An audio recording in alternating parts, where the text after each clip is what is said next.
Good afternoon, very warm good afternoon to everyone present here. I extend my deepest welcome to every one of you. Thank you for joining us. I hope आज का session आपके लिए बहुत insightful रहेगा और आपकी career journey में बहुत ही meaningful additions add करेगा. Before officially beginning the session, I would like to invite respected CA Nitin Gupta sir, our Sikasa chairman, to kindly deliver the welcome address. Thank you, Shivangi, secretary सिकास of CIRC. और आज के हमारे speaker Anshul Agarwal ji from Jaipur. He is a managing committee member of Jaipur and member सिकास of Jaipur branch. और हमारे coordinator CA Pankul Gupta मेरे भाई from Ghaziabad. Vice chairman of सिकासा CIRC Yash Jaiswal. Secretary Shivangi Agarwal, all the members of a profession and FCAs of a profession. A very warm good afternoon to all of you, friends. जब से हमने सिकासा का अपना कार्यभार संभाला है तब से हम बेसिकली कंटिन्यूस कोशिश कर रहे हैं कि जो अपने लेवल पे बेस्ट हो सके वो वेबिनार्स करें. और इसी सीरीज में आज हमने decoding of AIS and TIS के लिए अंशुल भाई को बुलाया है. आप सभी लोग, मुझे उम्मीद है कि जहां भी अपने फर्म में जहां भी आर्टिकलशिप कर रहे हैं, क्योंकि इनकम टैक्स की फाइलिंग का काम इंडिविजुअल्स का शुरू हो चुका है और उस इनकम टैक्स फाइलिंग में EIS और TIS का बहुत ही बेसिक रोल है. उसमें हमें किन किन बातों का ध्यान रखना चाहिए, क्या चीजें हमारे लिए इम्पोर्टेंट है, अगर कहीं वेरिएंस भी आता है तो किन चीजों को फॉलो करना चाहिए, इन सब पॉइंट्स के लिए हमारे पास अंशुल भाई हैं और साथ में पंकुल भाई भी हैं. मुझे लगता है कि आज का हमारा जो सेशन है बहुत इंसाइटफुल रहेगा और बहुत लर्निंगफुल रहेगा. With these words I welcome all of you in today's webinar. Over to Shivangi. Thank you, sir. Thank you so much for your insightful words. I would now like to welcome CA Anshul Agiwal, sir, to help the students and the attendees to decode AIS and TIS much better than they could earlier. Also, I'd like to welcome CA Pankaj Gupta, sir, तो who आप will be उन्हें serving as the moderator. उन्हें hand over कर दीजिए पंकुल जी. CA Pankaj Gupta, sir, who will be the moderator for the session today. Sir, both of you, I would like to add that we have today 200 plus registrants from over 80 cities of India. So that is the reach we are having as of now. I welcome both of you. Over to you, Pankaj sir. Thank you Shivangi. सबसे पहले मैं welcome करूंगा अपने सिकासा chairman Nitin Gupta ji का और हमारे speaker Anshul जी का. उन्होंने इतना टाइम निकाला और कहीं ना कहीं हमारे स्टाफ को प्लस सारे स्टूडेंट्स को अपग्रेड करेंगे नॉलेज के लिए. मुझे पर्सनली लगता है AIS TIS सुनने में बहुत छोटा शब्द है, लेकिन कहीं ना कहीं जब से डिपार्टमेंट में नोटिसेस कहीं ना कहीं AI की हेल्प से आने लग गए हैं, तब से ये बहुत इम्पैक्टफुल हो गया है कि हमें डिकोड करना चाहिए AIS और TIS को प्रॉपरली. मेरे ख्याल से अंशुल जी बहुत बेटर गाइड हैं जो बताएंगे. अभी जैसे हमारी बात भी हो रही थी कि लास्ट डेट तक तो वो पहुंचते ही नहीं है, उससे पहले ही कहीं ना कहीं सबको डिकोड कर देते हैं, अपने क्लाइंट्स को भी. तो मैं पहले तो वेलकम करना चाहूंगा अंशुल जी का, जिनके पास 14 इयर्स ऑफ एक्सपीरियंस है अपने प्रोफेशन में. साथ ही साथ नितिन जी, मैं आपका भी वेलकम करूंगा कि आप भी अपनी बीच बीच में एक्सपर्ट ओपिनियंस दीजिएगा.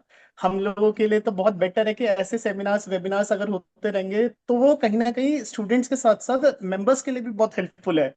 भाई देखिए, आज के सिनेरियो में 100% नॉलेज कंफर्म किसी को भी नहीं है. हम लोग सब एक दूसरे से ही सीखते हैं. तो ये बहुत जरूरी है इन वेबिनार्स के थ्रू हम लोग एक दूसरे के से और नॉलेज गेन करें, या मैं तो ये कहूँगा हम नॉलेज चुराएं एक दूसरे की, ताकि वो हमारे प्रोफेशन में क्वालिटी को एक्सेल करे, जो हमारा अल्टीमेट गोल है. तो अब मैं हैंड ओवर करूंगा अंशुल जी को कि AIS TIS के लिए बेटर रहेगा कि वो अपने वर्ड्स को डेलिब्रेट करे. Thank you. Thank you, Pankul ji. Respected C. Nitin Gupta ji, Chairman Sikasa and Regional Council member for our region, moderator of this session, Pankul Bhai, and the committee Sikasa CARC, Secretary Shivangi Agrawal, Vice Chairman Yash, Treasurer Shivang Bajaj, and all the audience was coming here just to gain the knowledge about the AISTS. So सबसे पहले screen share का right है मेरे पास, सौरभ जी? हाँ, आपके पास right है, आप करिए, कर लीजिए पोस्ट। मीनवाइल अंशुल जी आप स्क्रीन शेयर करें, मैं सॉरी एक मिनट इंटरप्ट करूंगा। हाँ किसी प्लीज। को भी कोई भी क्वेरी हो प्लीज रेज हैंड करिएगा। अंशुल जी बीच बीच में जब भी आप कंफर्टेबल हो पॉज लीजिएगा और सबकी क्वेरीज को एंटरटेन करते हैं। इफ नॉट कंफर्टेबल तो हम एंड में लेंगे सारी क्वेरीज। ठीक है पंकुल भाई, आप इसको देख तो लेना, वो जब आप भी अपने लेना होगा कंफर्ट अपन ले जोन के लेंगे। हिसाब से करिएगा। एंड मैं स्टूडेंट से भी रिक्वेस्ट करूंगा आपकी जो भी क्वेरीज हो जितनी हो मैक्सिमम से मैक्सिमम अपने पास पेन डाउन करके रखिएगा और वो सारी ही क्वेरीज जो है हम कोशिश करेंगे उनको क्लियर करें। ठीक है Anshul ji over to you please. एक बात और चैट में आया है, can a C inter student attend this session? तो मैं ये कहूंगा कि each and everyone can attend this session, हर एक के लिए बेनिफिशियल है, you can. So starting with this AISTS, in last 14 years of my journey, मैंने दोनों दौर देखे हैं। जब मैनुअल रिटर्न्स फाइल हुआ करती थी ड्यूरिंग माय आर्टिकलशिप पीरियड, जब हम फॉर्म भर के, नितिन भैया को ध्यान होगा, जब हम लोग फॉर्म्स भर के इनकम टैक्स ऑफिस में लाइन पे लगा करते थे और बस लास्ट में फॉर्म जमा हुआ करते थे, फिजिकल फॉर्म जमा हुआ करते थे। उसके बाद ऑनलाइन फॉर्म चालू हुए जमा होना। तो उस टाइम में और आज के टाइम में पूरे एक डिकेड टाइम के अंदर मैं ये मानता हूं कि income tax department of India बाकी डिपार्टमेंट से फार अवे है इन फॉर्म ऑफ डिजिटलाइजेशन। उन्होंने बहुत सारी प्रोसेस को डिजिटलाइज कर दिया, इवन स्क्रूटनी, फेसेस असेसमेंट सब कुछ हो रहा है, और उन्होंने अपना पूरा प्रोसेस को चेंज कर दिया है। तो अर्लियर जो हमारे सीनियर्स थे, जब वो लोग अपनी प्रैक्टिस करते थे, कंसल्टेंसी करते थे, या जब वो किसी भी क्लाइंट का डेटा एनालिसिस करते थे, तो जब वो किसी भी ट्रांजेक्शन को वॉच करते थे, तो उनको ऑब्जेक्ट होता था कि मैं आईटीओ को या असेसिंग ऑफिसर को इस ट्रांजेक्शन को जस्टिफाई कैसे करूंगा। मैं जब भी उनसे डिस्कस करने का होगा तो मैं कैसे उनको जस्टिफाई करूंगा कि हाँ, उन्हें ये लग जाए कि हाँ, दिस ट्रांजेक्शंस आर जेन्युइन और properly reported, there is no tax evaded. But time has been changed. अब हमारी रिटर्न प्रोसेसिंग के अंदर मैनुअल इंटरवेंशन ऑलमोस्ट जीरो है। सारा रिटर्न का डेटा हम ऑनलाइन फाइल करते हैं। ऑल डेटा प्रोसेसिंग पहले कंप्यूटराइज सिस्टम हमारा सीपीसी पोर्टल करता है, और जब सीपीसी पोर्टल अपना बहुत सारा काम कर चुका होता है, तब वो किसी ऑफिसर का मैनुअल इंटरवेंशन होता है कि अब आप उसको चेक करो कि हाँ, जहाँ वन टू वन कम्युनिकेशन शुरू होता है। So the practice area in today's time is how to crack the system, कि सिस्टम मेरे इसके अंदर कोई ऑब्जर्वेशन नहीं निकाले, कोई डिस्क्रिपेंसी नहीं निकाले। That is the prime object. तो सबसे पहले जो रिटर्न फाइल करते हैं उसके लिए सबसे इंपॉर्टेंट चीज होगी कि सिस्टम में फाइल में कोई हमारे वन, जैसे हमने रिटर्न में गलती कर देते हैं, तो सबसे पहले 143(1) का नोटिस आ जाता है कोई भी एरर होती ही। तो वो जो सारा डेटा, जो भी चीजें मिसमैचेस आते हैं, तो सिस्टम अपने बैकएंड पे डेटा इकट्ठा करते जा रहा है।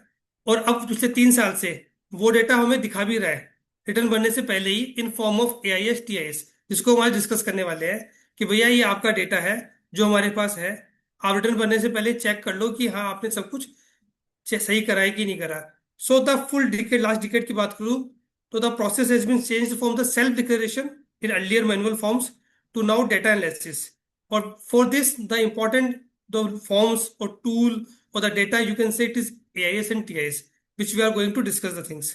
So AIS की बात करें तो बहुत शॉर्ट में ये बात करूँ कि है कि आप चाहे थाईलैंड घूमने चले जाए, आपके घर वालों को पता हो चाहे नहीं हो, बट इनकम टैक्स को पहले से पता है कि आप बाहर घूमने गए हुए हो। सेम वे, आपने क्रेडिट कार्ड से शॉपिंग करी हो, आपके घर वालों को, आपके फ्रेंड्स को पता हो चाहे नहीं हो, इनकम टैक्स को पता है कि आपने कितनी शॉपिंग करी है। सो एवरीथिंग, एवरी मिनट आपका हर data, financial data income tax के साथ शेयर हो रहा है, उन्हें सब कुछ पता है। इवन सब लोगों को इंस्टाग्राम पे अपने फॉलोअर्स की नीड होती है, but friends, income tax department is your first follower right now. Last year income tax का जो नया 2025 एक्ट आया है, उसमें उन्होंने ये सेक्शन डाला है कि दे कैन एक्सेस और your ask for your social media accounts data also. So यदि आपको सोशल मीडिया पे अपना फॉलोअर्स बढ़ाने हैं, तो जस्ट इंश्योर कि इनकम टैक्स सबसे पहला फॉलोवर है आपका। आप आप 10 लाख की, 12 लाख की, 15 लाख की रिटर्न भर रहे हो, और वहां पे आप नई गाड़ी, नई BMW खरीदने की पिक्चर लगा रहे हो, या आप मालदीव घूम के उसकी पिक्चर लगा रहे हो, तो income tax is checking all the things, not your financial data, even your social accounts also. तो इनकम टैक्स के पास सारा डेटा है जो वो AIS TS के फॉर्म पे आपको दिखा रहा है। ये डेटा काम कैसे करता है उसकी हम डिस्कस करते हैं पहले। सो पहले फॉर्म आता था, फॉर्म 26AS। जिसमें आपके जो भी टीडीएस कटा है, जो भी आपका पेयर है, चाहे वो आपका एम्प्लॉयर है, आपका कस्टमर है, जब भी वो आपको पेमेंट करते थे, आपकी पेमेंट के ऊपर टीडीएस काटते थे, वो सारे टीडीएस के ट्रांजेक्शन फॉर्म 26 में शो होते थे। सेकेंड थिंग, जो भी हम टैक्स जमा कराते थे, advance tax, self assessment tax, वो सारे टैक्स के पेमेंट्स भी हमारे 26 में शो होते थे। तो this is the limited scope, जहां पे आपने कोई भी टैक्स पेमेंट से ट्रांजेक्शन हुआ है, जो चाहे टैक्स एडवांस टैक्स के फॉर्म में हो, टीडीएस टीसीएस के फॉर्म में हो, या सेल्फ टैक्स के हो, वो लिमिटेड डेटा पूरा 26 में आता था, और उसी से हम चेक करके रिटर्न फाइल कर दिया करते थे। बाकी कुछ क्वेरीज होती थी कि सर आपने कुछ शेयर्स में ट्रांजेक्शन किया है क्या, वो बोलता था नहीं किया, तो हम दोबारा पूछते भी थे कि किया है कि हम, ओके सर आपने नहीं करा, then it's okay, no issues. अब डेटा चेंज हो चुका है। अब आगे एआईएस फॉर्म। एआईएस फॉर्म्स की बात करें तो AIS is annual information statement and TIS is tax payer information summary. इनके नाम से ही पता पड़ रहा है कि AIS is a full statement. AIS में हर ट्रांजेक्शन, हर पार्टी नेम वाइज, हर डेट वाइज डिटेल में डिस्क्राइब्ड होता है। And TIS at the same time is a summary, जो पूरे एआईएस डेटा को इकट्ठा करके हेड वाइज अपने को समरी दे देता है कि sir this is the financial data which are relevant to your ITR filing. ये पूरे एक साल का डेटा है। तो this is the summary, this is the difference between a 26 AS and TS. AS में बहुत डिटेल में है, हर वेंडर वाइज उसमें डेटा का सोर्स भी आता है कि हाँ ये डेटा किसने रिपोर्ट करा है हमें, तो हमें उसकी वैलिडिटी भी पता पड़ सकती है कि डेटा सही है कि गलत है। तो this is the difference, AIS TIS detail आ जाती है। एएस निकालते कैसे हैं? तो सबसे पहले हम हमारा इनकम टैक्स का कोई भी लॉगिन करते हैं, उसमें ये एक ब्लू बार बना हुआ था ऊपर, जहां पे डिपार्टमेंट ने एक अलग से एक बटन दे रखा है एएस के नाम से। यहाँ जाकर के कोई भी पर्सन अपना एएस निकाल सकता है। आप इनकम टैक्स पोर्टल पे अपने पेन से लॉगिन करिए, एएस पे जाकर के अपना चेक करिए। आपको एएस पे क्लिक करते ही ये अलग पोर्टल पे ले जाएगा। दिस इज एएस डाटा, इस पोर्टल पे लेके आ जाएगा। इस पोर्टल पे ये विंडो आती है, उसमें सबसे पहले आपकी बेसिक समरी आती है, आपका नाम, डेट ऑफ बर्थ, आपका पैन नंबर, सब चीज आता है, और नीचे दो क्लिक करे हुए होते हैं एएस और टीएस। एएस और टीएस का डेटा फाइनेंशियल ईयर वाइज निकलता है। आप अलग अलग फाइनेंशियल ईयर चूज करके ईयर वाइज इसका डेटा अलग अलग निकाल सकते हैं। हर फाइनेंशियल ईयर का एक अलग टैब खुलेगा, अलग डेटा निकलेगा, उसको आप पीडीएफ में डाउनलोड भी कर सकते हैं। बहुत सारे मार्केट में सॉफ्टवेयर हैं जो उसको एक्सेल में कन्वर्ट करके भी आपको दे देते हैं। तो all this datas are available in PDF format through government department, और आप उसको किसी भी टूल के थ्रू एक्सेल में कन्वर्ट कर सकते हैं। सेकेंड थिंग जो हमें से बहुत सारे लोगों को नहीं पता, एएस टीएस की गवर्नमेंट की मोबाइल ऐप भी है। You just check it once of your phone. वो आईफोन और एंड्रॉयड फोन दोनों के लिए ही है। एआईएस फॉर टैक्स पेयर्स के नाम से है। एक बार प्लीज सब लोग चेक करें, किसी ने भी चेक नहीं करा होगा, I am sure her person mobile, इसकी गवर्नमेंट ने ऐप दे रखी है, mobile app AIS for tax payer के नाम से। इनकम टैक्स डिपार्टमेंट का लोगो है साथ के अंदर। ये ऐप एंड्रॉयड और स्मार्ट आपके आईफोन्स दोनों के लिए अवेलेबल है आराम से। आप दोनों में शुरू कर सकते हो। उसके अंदर आपका पैन नंबर और डेट ऑफ बर्थ, दो चीजें डालने से लॉगिन होता है। लॉगिन से पहले वो आपके रजिस्टर्ड मोबाइल नंबर, जो भी इनकम टैक्स पोर्टल पर रजिस्टर्ड है, उस पर ओटीपी भेजता है, और वो ओटीपी डाल के आपका डेटा सारा ऐप पे खुल सकता है। सो आपको सिस्टम की नीड भी नहीं है, आप अपना एआईएस टीआईएस अपने फोन के लॉगिन से भी निकाल सकते हो, तो वहां से भी आप चीजें एक्सेस कर सकते हो। हाँ, तीन चीजें चाहिए उसके लिए, PAN number, date of birth, और जो रजिस्टर्ड मोबाइल नंबर उसको ओटीपी आएगा जिसमें को भी आपने इसमें रजिस्टर कर रखा है। तो फोर, ये दो तरीके से हम इसका एएस और टीएस डेटा का एक्सेस कर सकते हैं। अब आते हैं detail discussion, the important thing कि ये एएस टीएस डाटा इंपॉर्टेंट क्यों है। जब भी आप लोग रिटर्न फाइल करते हैं तो सिस्टम जो भी डेटा आपने आईटीआर में फाइल किया है उसको एएस टीएस के चेक पॉइंट से 1 to 1 मैच करता है। यदि उसको 1 रुपए का भी डिफरेंस मिलता है, यदि उसको आपके डेटा के अंदर 1 रुपए का भी डिफरेंस मिलता है, वो इमीडिएट आपको एक नोटिस भेज देता है 139 का। 139 जो पुराने इनकम टैक्स एक्ट के अंदर हुआ करता था, उसका नोटिस भेज देता है कि sir these are the discrepancy. वो डिस्क्रिपेंसी हो सकता है कि हमने एएस टीएस में वो डेटा अलग फील्ड में शो कर रहा हो, हमने उसको अलग फील्ड में दिखा दिया हो, तो we can reply for that. और नहीं दिए तो हमें दोबारा रिटर्न रिवाइज करने का ऑप्शन देता है। बट जो पहले कहा करता था कि एक बार रिटर्न का डेटा भर देते हैं, हो सकता है बाई चांस हम बच जाए, तो अब वो इनकम टैक्स ने बाई चांस पूरा हटा दिया है। अब हर return, every single return is process by computer system. By chance का कोई ऑप्शन ही नहीं है, प्रोबेबिलिटी 100% है। हर रिटर्न सिस्टम प्रोसेस करता है, एक एक डेटा फील्ड उसको चेक करता है। और अब जब एआई आ चुका है, आर्टिफिशियल इंटेलिजेंस आ चुका है, तो आने वाले 1-2 साल के अंदर तो हम इसमें बहुत ड्रास्टिक चेंज करने वाले हैं। एक इनकम टैक्स ने, आप लोगों को शायद पता नहीं है, पता, एक टास्क फोर्स बनाई है अभी 2-3 महीने पहले ही। एक नई कमेटी बनाई है, अपना एक डिपार्टमेंट खड़ा किया है। It is the task force के नाम से है, जो इन्हीं सारे डेटा को एनालिसिस करने वाला है with the help of AI, कि आपका पास्ट ट्रेंड्स क्या है, क्या इस तरह के आप एक्सपेंसेस करते हैं, किस तरह की इनकम्स आती है। तो आने वाले टाइम में कंप्यूटर भी पूरा एआई बेस्ड होने वाला है। तो आपकी रिटर्न का हर एक फील्ड एआईएसटीएस से मैच होगा, 100% श्योर, आप ध्यान रखना। इसलिए इंपॉर्टेंट ये है कि हर रिटर्न फाइल करने से पहले एआईएसटीएस को देख ही लिया जाए। आज के तारीख में मैं नहीं मानता कि कोई भी सीए बिना एआईएसटीएस देखे एक भी रिटर्न फाइल करता होगा, और यदि कर रहे हैं तो वहां पे नोटिस आने के चांसेस बहुत ज्यादा है। सो एएसटीएस बहुत इंपॉर्टेंट डेटा है। अब इसको देखते हैं कैसे हैं, वो समझते हैं। सबसे पहले हम चलते हैं एएस के ऊपर। तो एएस की में 5 फील्ड्स होती है। सबसे पहले ऊपर आपका बेसिक डेटा आ गया, आपकी बेसिक इंफॉर्मेशन। फिर इसकी 5 फील्ड्स होती है इसके अंदर। The first one is TDS and TCS information. Second one is SFT information. Third one is payment of taxes. Fourth one is demand and refund.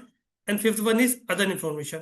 हम एक एक फील्ड को डिस्कस में डिटेल में डिस्कस करेंगे कि इस फील्ड में डेटा आता कहाँ से है, उसका सोर्स क्या है, उस डेटा से हमें एनालिसिस क्या करना है, और उसका आईटीआर फाइलिंग में लिंक क्या है, क्या उसकी रिलेवेंस है कि आईटीआर फाइलिंग के टाइम पे इसको यहाँ से चेक करना चाहिए।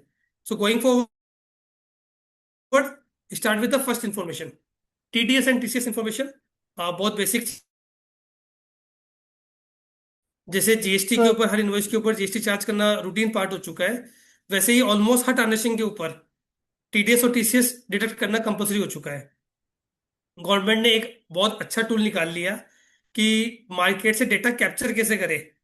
तो government invented TDS and TCS, कि हर डेटा पे, हर ट्रांजेक्शन के ऊपर कुछ एक छोटा सा टैक्स लगा दो। टैक्स कलेक्शन भी एडवांस में आ जाएगा, वो तो एक सेपरेट पार्ट है। बट हाँ, हर कंसर्न का एक डेटा एक रिपोर्टिंग पोर्टल पे आ जाएगा, हमारे पास किसी भी तरीके से एक डेटा कलेक्ट हो जाएगा। So the TDS and TCS is the most important tool to collect the data for the income tax department. TDS TCS हमारे, चाहे इंटरेस्ट इनकम हो, चाहे सैलरी हो, 12 लाख से ऊपर इनकम हो, टीडीएस कटेगा। कॉन्टैक्ट है, कमीशन है, आज हम फॉरेन कोई टूर कर रहे हैं तो टीसीएस चार्ज होता है। हमारी 50 लाख से ऊपर की परचेज है तो वन टीडीएस करता है। तो ऐसे बहुत सारे सेक्शन है अलग अलग, रेंट के ऊपर टीडीएस करता है।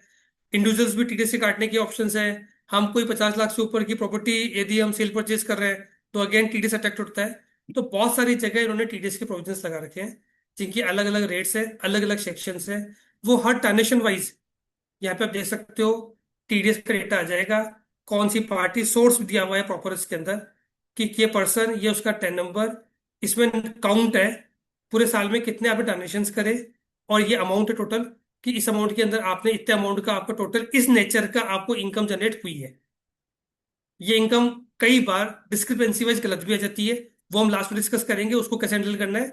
बट द थिंग इज, आपकी डिविडेंड इनकम हो, आपकी इंटरेस्ट इनकम हो, आपका एफडीज का इंटरेस्ट है, किसी पार्टी का लोन का इंटरेस्ट है, रेंटल इनकम है, कॉन्ट्रैक्ट है, बिजनेस जो कि सेल्स है, जैसे 194 की भी टीडीएस करता है, वो सारी चीजें हैं। ये सारी इंफॉर्मेशन या टीडीएस के अंदर वन बाय टेबल वाइज आ जाती है डिटेल। हम एक एक ट्रांजेक्शन को खोल के देख सकते हैं। जब डिटेल में एरो की पे क्लिक करते हैं तो 1 to 1 साइड ट्रांजेक्शन आ जाते हैं।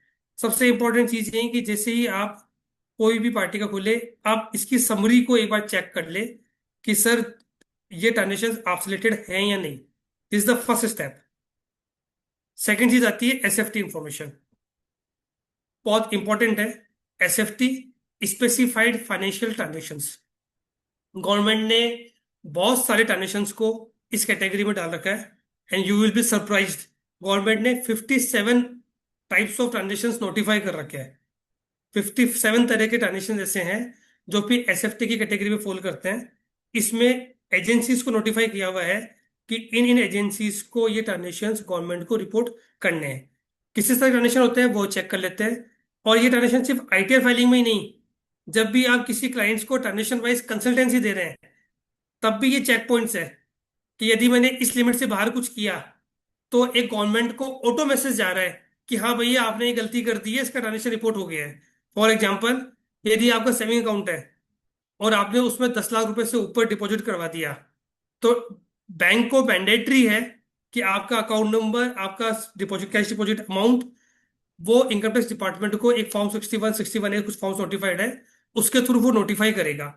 सो यदि हमारा bank account, post office account, RD account, ये सब चीज अकाउंट जो हमारे हैं, सेविंग अकाउंट है, यदि 10 लाख से ऊपर का कैश डिपॉजिट हो गया तो it will be reported to income tax portal. Second चीज, यदि हमारा करंट अकाउंट है तो वही लिमिट 10 लाख की जगह 50 लाख हो जाती है, because this is the business account. यदि इस करंट अकाउंट के अंदर 50 लाख से ऊपर का कैश डिपॉजिट है या 50 लाख से ऊपर का कैश विड्रॉल है, तो वो बैंक उसको इनकम टैक्स को रिपोर्ट करेगा, आपके अकाउंट नंबर, आपका नाम, आपके पैन नंबर, पूरी डिटेल के साथ कि टोटल कितना अमाउंट कैश विड्रॉल हुआ है, टोटल कितना अमाउंट कैश डिपॉजिट हुआ है। सेकंड चीज आती है वही सेम चीज एफडीआर के लिए। तो एफडी के लिए पूरे साल में the limit is 10 lakhs only. यदि पूरे साल के अंदर आपने 10 लाख से ऊपर की एफडी बनाई है, यहाँ कैश वर्ड नहीं है, प्लीज रिमाइंड, यदि आपने पूरे साल में 10 लाख से ऊपर की एफडी बनाई है तो बैंक उसको इनकम टैक्स को रिपोर्ट करेगा। सेम चीज 10 लाख से ऊपर की यदि आपने shares, mutual funds, debentures, bonds, कुछ भी अपने यूनिट्स खरीदे हैं, इक्विटी या यूनिट्स कुछ खरीदी है आपने, सिक्योरिटीज खरीदी है, तो अगेन दो एनएसडीएल, सीडीएसएल, इस सारी एजेंसीज को इंस्ट्रक्शंस है कि भैया इनका डीमेट अकाउंट नंबर, इनका पैन नंबर और नाम के साथ हमें इनकी डिटेल्स पूरी शेयर कर दो। और इसमें बता दूं मैं आपको, यह लिमिट 10 lakhs की है, but this is my practical experience कि यहाँ पे एजेंसीज इस लिमिट को कंप्लाई कर ही नहीं रही है। यदि आपने 50 हजार का ट्रांजेक्शन करा है तो वो भी इनकम टैक्स के पास रिपोर्ट जा रहा है, वो लोग उसे फिल्टर लगा ही नहीं रहे, सारे ट्रांजेक्शन आपके इनकम टैक्स को नोटिफाई हो रहे हैं, what ever you have deal in the shares, mutual funds, income tax, what ever, and the crypto also. Same चीज प्रॉपर्टी, सेल ऑफ प्रॉपर्टी में लिमिट है 30 लाख रुपए।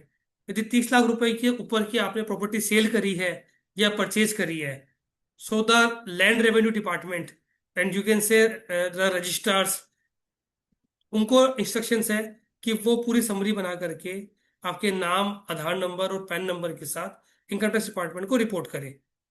यदि आपने क्रेडिट कार्ड मेंटेन करते हैं और उसमें पूरे साल के अंदर यदि क्रेडिट कार्ड का पेमेंट कैश के अंदर 1 लाख रुपए से ऊपर करा है, तो again it is reporting to income tax department. 1 lakh रुपए से ऊपर कैश पे पेमेंट कर दिया क्रेडिट कार्ड का, तो वो इनकम टैक्स डिपार्टमेंट को रिपोर्ट जा रहा है, यहाँ आपको एसएफटी के अंदर, टेबल के अंदर शो करेगा। और यदि आपने क्रेडिट कार्ड का payment other than cash, through bank, through UPI, through other credit cards 10 lakh से ज्यादा करा है, तो it will be reported to income tax department. Cash में 1 लाख की लिमिट है, अदर देन कैश 10 लाख की लिमिट है। अब आती है बात आपके सेल परचेज की। यदि हमने किसी को भी माल बेचा है और उससे हमने 2 लाख रुपए से ज्यादा कैश में रिसीव किया है, पूरे साल की लिमिट है ये, यदि हमने किसी सेल परचेज में किसी पर्सन से 2 लाख रुपए से ज्यादा कैश रिसीव करा है, तो आपको फॉर्म 61 के थ्रू इनकम टैक्स डिपार्टमेंट को उसको रिपोर्ट करना कंपलसरी है। हाँ, अब जिसने पेमेंट किया है कैश के अंदर, उसके एसएफटी पे शो करना शुरू कर देगा कि भाई हमने इतना अमाउंट कैश में पेमेंट किया हुआ है। सेम चीज यदि हम कोई फॉरेन टूर कर रहे हैं फॉर एजुकेशन और फॉर ट्रेवल और leisure purpose, whatever the nature, यदि हमने 10 लाख रुपए से ऊपर फॉरेन करेंसी परचेज करी है, तो the authorise dealer, the exchange agency is required to report the transaction to income tax department. अब ये ट्रांजेक्शन आप समझो कि सिर्फ आईटीआर फाइलिंग के लिए नहीं है, हर ट्रांजेक्शन के ऊपर आपको ये वॉच करना पड़ेगा कि कैसे हम इनकम टैक्स डिपार्टमेंट के फिल्टर से बाहर रह सकते हैं। फॉर एग्जाम्पल, यदि आप फॉरेन ट्रैवल करने जा रहे हैं और आपको 10 लाख रुपए की फॉरेन करेंसी परचेज करनी है, और यदि आपको ये रूल पता है, तो यू विल प्रेफर कि यार मैं 10 लाख की जगह 9.5 लाख की परचेज कर लेता हूँ, 50 हजार में फर्क नहीं पड़ना, बट अदरवाइज 10 लाख रुपए की foreign currency purchase income tax पता चल जाएगी। और इनकम टैक्स कभी भी पूछ सकता है कि आप आईटीआर तो 8 लाख की फाइल करते हो और पूरे साल में 10 लाख की फॉरेन करेंसी परचेज करते हो, तो what is the source of that amount. So doing all this transaction, जब भी हम कंसल्टेंसी मोड पे जाए, हम ये इंश्योर करें क्लाइंट्स को बताया खुद के लिए भी कि हाँ, हम जितना इन चेक पॉइंट्स को अवॉइड कर सकते हैं एटलीस्ट उतना अवॉइड करें। अदरवाइज यदि ये चेक पॉइंट्स कवर हो गए हैं तो फिर आईटीआर फाइलिंग में इनको हमें डिटेल में इनको समझना पड़ेगा और हमारी इनकम को इस तरह से लिंक करना पड़ेगा कि हमारी इनकम से या हमारे फाइनेंशियल रिपोर्टिंग से ये ट्रांजेक्शन जस्टिफाइड हो जाए कि this transaction are genuine and there is no black money involve in on this transaction. तो दीज आर द एसएफटी जिसका स्कोप बहुत बड़ा है, 57 ट्रांजेक्शन है जिसका स्कोप बड़ा है। इवन आपको एग्जाम्पल के लिए बताता हूँ उसके अंदर चीजें से। अभी की बात है कि 1 2 साल पहले मैं आईटीआर फाइल कर रहा था और एक मेरे क्लाइंट थे जो जिनकी आईटीआर फाइल कर रहे थे, उनका एक आया कि एक सेविंग अकाउंट से उनको इंटरेस्ट मिला है इंटरेस्ट का अमाउंट था 10-12 हज़ार रुपये। जब उनको मैंने बोला, बोले सर मेरा तो अकाउंट ही नहीं है एसबीआई के अंदर। मैंने कहा सर ऐसा हो सकता है, ये दिखा रहा है आपके अकाउंट होगा। वो सर कौन सा है, क्या अकाउंट नंबर बताओ मुझे। तो वहाँ अकाउंट नंबर भी शो करता है। उनका अकाउंट नंबर बताया, उन्होंने कोई एसबीआई में लोगों ने अपने उससे पूछा, तो दे विल बी सरप्राइज कि उनका एक बैंक अकाउंट मेंटेन था जो उनके फादर ने अकाउंट खोला था। और उनको पिछले 8-10 10 साल से पता भी नहीं है कि उनका कोई अकाउंट खुला हुआ है, डॉर्मेट है, और उसमें फंड पड़ा हुआ है, लेकिन उसमें इंटरेस्ट आ रहा है। सो आप मान के चलो, कई चीजें आपको पता हो चाहे नहीं हो, इनकम टैक्स को अब सब कुछ पता है। आपके पाई पाई का हिसाब, आपका पूरा जन्म कुंडली, आपका पूरा कच्चा चिट्ठा इनकम टैक्स के पास है, कि कहाँ का आपने फंड पार्क कर रखा है, कहाँ का आपने इन्वेस्ट कर रखा है, और वो अमाउंट कैसे कैसे ट्रांजेक्शन फ्लो कर रहा है। तो all the transaction come in the category of this SFT. तो ये बहुत बड़ी कैटेगरी होती है। इसमें जब आप सेल परचेज का ट्रांजेक्शन देखोगे शेयर्स के भी, तो आपको हर शेयर का एक एक ट्रांजेक्शन शो कर देता है इसके अंदर, कि ये शेयर आपने कब खरीदा था, कितने रुपए में खरीदा था, इसका गेन है वो लॉन्ग टर्म है कि शॉर्ट टर्म है, इसकी परचेज की वैल्यू क्या है। हाँ, इसमें एक डिस्क्रिपेंसी है कि जो शेयर्स हम आईपीओ के थ्रू परचेज करते हैं, हम दो दो शेयर परचेज करते हैं। एक हम किसी डीमेट अकाउंट में जाकर के डायरेक्ट परचेज करते हैं, एक हम कहीं आईपीओ सब्सक्राइब करते हैं। जो हम आईपीओ सब्सक्राइब करते हैं, उसका डेटा अभी इस एसएफटी के अंदर नहीं आ रहा है। That is a challenge. तो कई बार आपको पता पड़ेगा कि हमने कोई सेल ट्रांजेक्शन के आगे परचेज वैल्यू जीरो होगी, तो यू हैव टू चेक कि परचेज की वैल्यू जीरो क्यों आ रही है, इसमें क्यों नहीं आ रहा। क्योंकि यदि आपने उसको जीरो ही पकड़ लिया तो आपका कैपिटल गेन का अमाउंट और बढ़ जाएगा। So the IPO subscription amount जो आता है उसकी परचेज वैल्यू इसके अंदर नहीं आ रही है। बट हर शेयर की, हर म्यूचुअल फंड की यूनिट्स की, हर बॉन्ड्स की, डिबेंचर्स की एक एक ट्रांजेक्शन वाइज इसमें रिपोर्ट आ रही है। इवन यू कैन से कि आज आईटीआर बनने के लिए आपको बहुत ज्यादा इंफॉर्मेशन क्लाइंट से लेने की जरूरत ही नहीं है। You have just check the details with the client, कि सर प्लीज वेरीफाई कर दो ये सारी ट्रांजेक्शन आपकी ही है ना, कोई गलती तो नहीं है इसके अंदर, और इसके अगेंस्ट जो एक्सपेंसेस दिख रहे हैं या परचेज जो दिख रही है वो सही है क्या। और आप इस पूरे डेटा से भी आईटीआर फाइलिंग कर सकते हो। सेविंग अकाउंट का इंटरेस्ट प्रॉपर शो करता है, जितने अकाउंट हो सारा शो करता है। एफडी का को शो करता है। डिविडेंड इनकम, डिविडेंड अकाउंट में एक बहुत बड़ा चैलेंज होता है। जनरली डिविडेंड इनकम कोई भी सीए या जो कंसल्टेंट देखते हैं, वो पकड़ते हैं जो कि उनके बैंक अकाउंट में रिसीट हो रही होती है। बट समटाइम्स बैंक, कोई भी कंपनी मार्च में जाके डिविडेंड डिक्लेयर कर देती है, उस पर टीडीएस काट लेती है या उसको नोटिफाई कर देती है, और वो पेमेंट आपके अकाउंट में क्रेडिट हो रहा है किसी एसएससी के अकाउंट में अप्रैल में जाके मई में जाकर। एसएफटी के अंदर जैसे ही उन्होंने डिविडेंड डिक्लेयर कर दिया और उसकी कट ऑफ डेट आ गई, उस कट ऑफ डेट के हिसाब से इनकम टैक्स डिपार्टमेंट उसको फिल्टर करेगा और उस फाइनेंशियल ईयर में जाके रिपोर्ट कर देगा। तो डिविडेंड में बहुत ज्यादा डिफरेंसेस आते हैं जनरली। तो वहां हम उसको, हमें एएस को डेटा को लेकर के चेक करना होता है। हाँ, यदि आपको लगता है कि गलत है, तो वहां पे एक ऑप्शन दे रखा है कि you can give a feedback option, जो हम लास्ट में डिस्कस कर लेंगे। तो these are the two tables. First one was the TDS table, second one is the SFT, third one is payment of taxes. Earlier जो भी हम लोग टैक्स का पेमेंट करते थे, चाहे वो एडवांस टैक्स हो चाहे सेल्फ असेसमेंट टैक्स हो, वो सारा 26 में शो होता था। बट लास्ट 3 ईयर से 26 के अंदर टैक्स के चालान नहीं शो हो रहे हैं। वो सारे चालान आपको यहाँ शो होते हैं। तो, तो ये तो बहुत इंपॉर्टेंट है कि जैसे ही आप किसी क्लाइंट के रिटर्न प्रिपेयर कर रहे हो, यदि उसने एडवांस टैक्स जमा करा रखा है, यदि उसने प्रॉपरली बुक्स मेंटेन कर रखी है, तो आपको बुक्स में शो हो जाएगा, एडवांस टैक्स दिखेगा। बट यदि बुक्स मेंटेन नहीं है, तो आप बिना ये टेबल देखे उसकी टैक्स कैलकुलेशन बना ही नहीं सकते। क्योंकि I have seen the circumstances और केसेस जहां पे कंसल्टेंट्स ने इस टेबल को नहीं देखा, और उन्हें आईटीआर फाइल कर दी और इस चालान को क्लेम ही नहीं किया। तो इट्स वेरी वेरी इंपॉर्टेंट कि हम यहाँ जाकर के इस चालान को क्लेम करें। जब आप चालान देखेंगे जाकर के तो पता पड़ेगा। यदि लास्ट ईयर का ये टेबल जो बनती है, ये लिंक होती है पेमेंट डेट से। इट मीन्स यदि मैंने फाइनेंशियल ईयर 24-25 का सेल्फ असेसमेंट टैक्स फाइनेंशियल 25-26 में जुलाई अगस्त में जाके जमा करवाया है, तो ये मुझे 25-26 की डेटा के अंदर दिखेगा कि 24-25 फाइनेंशियल ईयर का सेल्फ असेसमेंट टैक्स इतना रुपए आपने जमा करवाया है थ्रू दिस बैंक। ये चालान नंबर है उसका, ये बीएसआर कोड है, ये टू डिपॉजिट है। तो ये तो बहुत इंपॉर्टेंट है कि यहाँ से डेटा हम लोग इंपोर्ट करके हमारे आईटीआर में लेके आए, कितना चीजें हमने जमा करा रखी है। Second step, demand and refund. Demand and refund में देखो, दो उसके देखने के एंगल है। एक एंगल ये है कि यदि आपकी कोई भी डिमांड क्रिएट हुई है, इन द लास्ट ईयर, अभी की बात करें तो फाइनेंशियल 25-26 के अंदर, यदि कोई भी ऑर्डर आपके अगेंस्ट जनरेट हुआ है, सेसी के अगेंस्ट जनरेट हुआ है, और उसमें आपकी 100 रुपये से ऊपर की डिमांड निकली है, तो डिमांड यहाँ शो हो जाएगी। कई बार हमने देखा है कि एसएससीज जो भी होते हैं उनको पता ही नहीं होता कि हमारी डिमांड भी जनरेट हो रखी है क्या। तो थ्रू दिस टेबल आपको पता पड़ेगा कि हाँ, उनका कुछ असेसमेंट का कोई मैटर हुआ था और अब उन्होंने वो डिमांड जनरेट हो गई है उनकी। तो हम यहाँ से जाकर के उस मैटर को टेकअप कर सकते हैं कि वो डिमांड जमा करानी है या उसकी अपील करनी है या उसको क्या इनिशिएट करना है, तो वो एक मैटर कर सकते हैं। Second and the most important चीज, फंड। कई बार 1 साल के 2 साल के रिफंड एक साथ आ जाते हैं। तो अभी क्या होता है कि जिससे यूपीआई जब शुरू अब हर पर्सन का एक बैंक स्टेटमेंट 10, 15, 20 पेज का हो चुका है। यूपीआई की वजह से रोज के 3 ट्रांजेक्शन हो रहे हैं, तो 15, 20 पेज हो जाता है। तो हम लोग जाकर के उसका एक एक ट्रांजेक्शन चेक करके हम रिफंड कब क्रेडिट हुआ उसको चेक ही नहीं कर पाते। और रिफंड क्रेडिट को चेक करना क्यों इंपॉर्टेंट है? तो कि 99% हर रिफंड के अंदर एक इंटरेस्ट की इनकम छुपी हुई होती है, चाहे वो 10 रुपये हो, 50 रुपये हो, 100 रुपये हो या 1,000 रुपये हो। जैसे ही रिफंड आता है इनकम टैक्स उसके ऊपर आपको एक इंटरेस्ट पोर्शन देता है। तो यदि आपने इस टेबल को चेक नहीं किया, तो या तो आप जाकर के बैंक स्टेटमेंट के अंदर एक एक चीज को चेक करें कब रिफंड आया था, या आप इनकम टैक्स पोर्टल की बैक एंड पे एक विंडो है जहाँ से जाके रिफंड चेक कर सकते हो, वहां जाके चेक करो। अदरवाइज इट्स सो सिंपल, आपको ये मिल जाएगा कि आपको कितना रिफंड मिला है।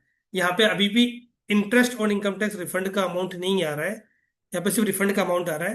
बट अगेन हम इस रिफंड से लास्ट ईयर की रिटर्न में जो हमने एक्नॉलेजमेंट में टीडीएस क्लेम रिफंड क्लेम किया था उससे कंपेयर कर सकते हैं कि हमारा कितना इंटरेस्ट बनता है। फॉर एग्जाम्पल यदि यहाँ पे 1760 का रिफंड आया है और लास्ट ईयर के आईटीआर के अंदर मैंने 1600 का रिफंड क्लेम कर रखा है, तो मुझे पता पड़ जाएगा कि 160 का मेरा रिफंड बनकर इंटरेस्ट इनकम बनती है। मैं उसको अदर सोर्स में इनकम दिखा दूंगा। तो यहाँ से आपको इंटरेस्ट की इनकम कैप्चर करनी ही करनी है, यहाँ बहुत ज्यादा नहीं है। सेकेंड चीज है other information, this is the last again the fifth window in as. इसमें क्या आता है, जो भी चीजें ऐसे ट्रांजेक्शन जो इनकम टैक्स के पास रिपोर्टिंग हुए हैं, आपको शायद पता हो या नहीं हो, इनकम टैक्स ने एक नोडल एजेंसी बना रखी है। उस एजेंसी इनकम टैक्स ने गवर्नमेंट ऑफ इंडिया ने बना रखी है जिसका काम है डेटा कोऑर्डिनेशन। उस एजेंसीज की जो मीटिंग्स होती है उसमें income tax, GST, customs, ED, CBI, ये सारे लोग क्वार्टरली एक मीटिंग करते हैं और अपना डाटा सारे एजेंसीज को एक्सचेंज करते हैं, डेटा शेयर करते हैं। सारा डेटा, किसी भी एजेंसी के पास कोई भी डेटा हो, वो ये पांचों एजेंसी आपस में डेटा एक दूसरे को शेयर करती है। बैकएंड पे हर एजेंसी अपने अवेलेबल डेटा को चेक करती है और उस डेटा के बेस के ऊपर आपकी आगे के असेसमेंट्स होते हैं।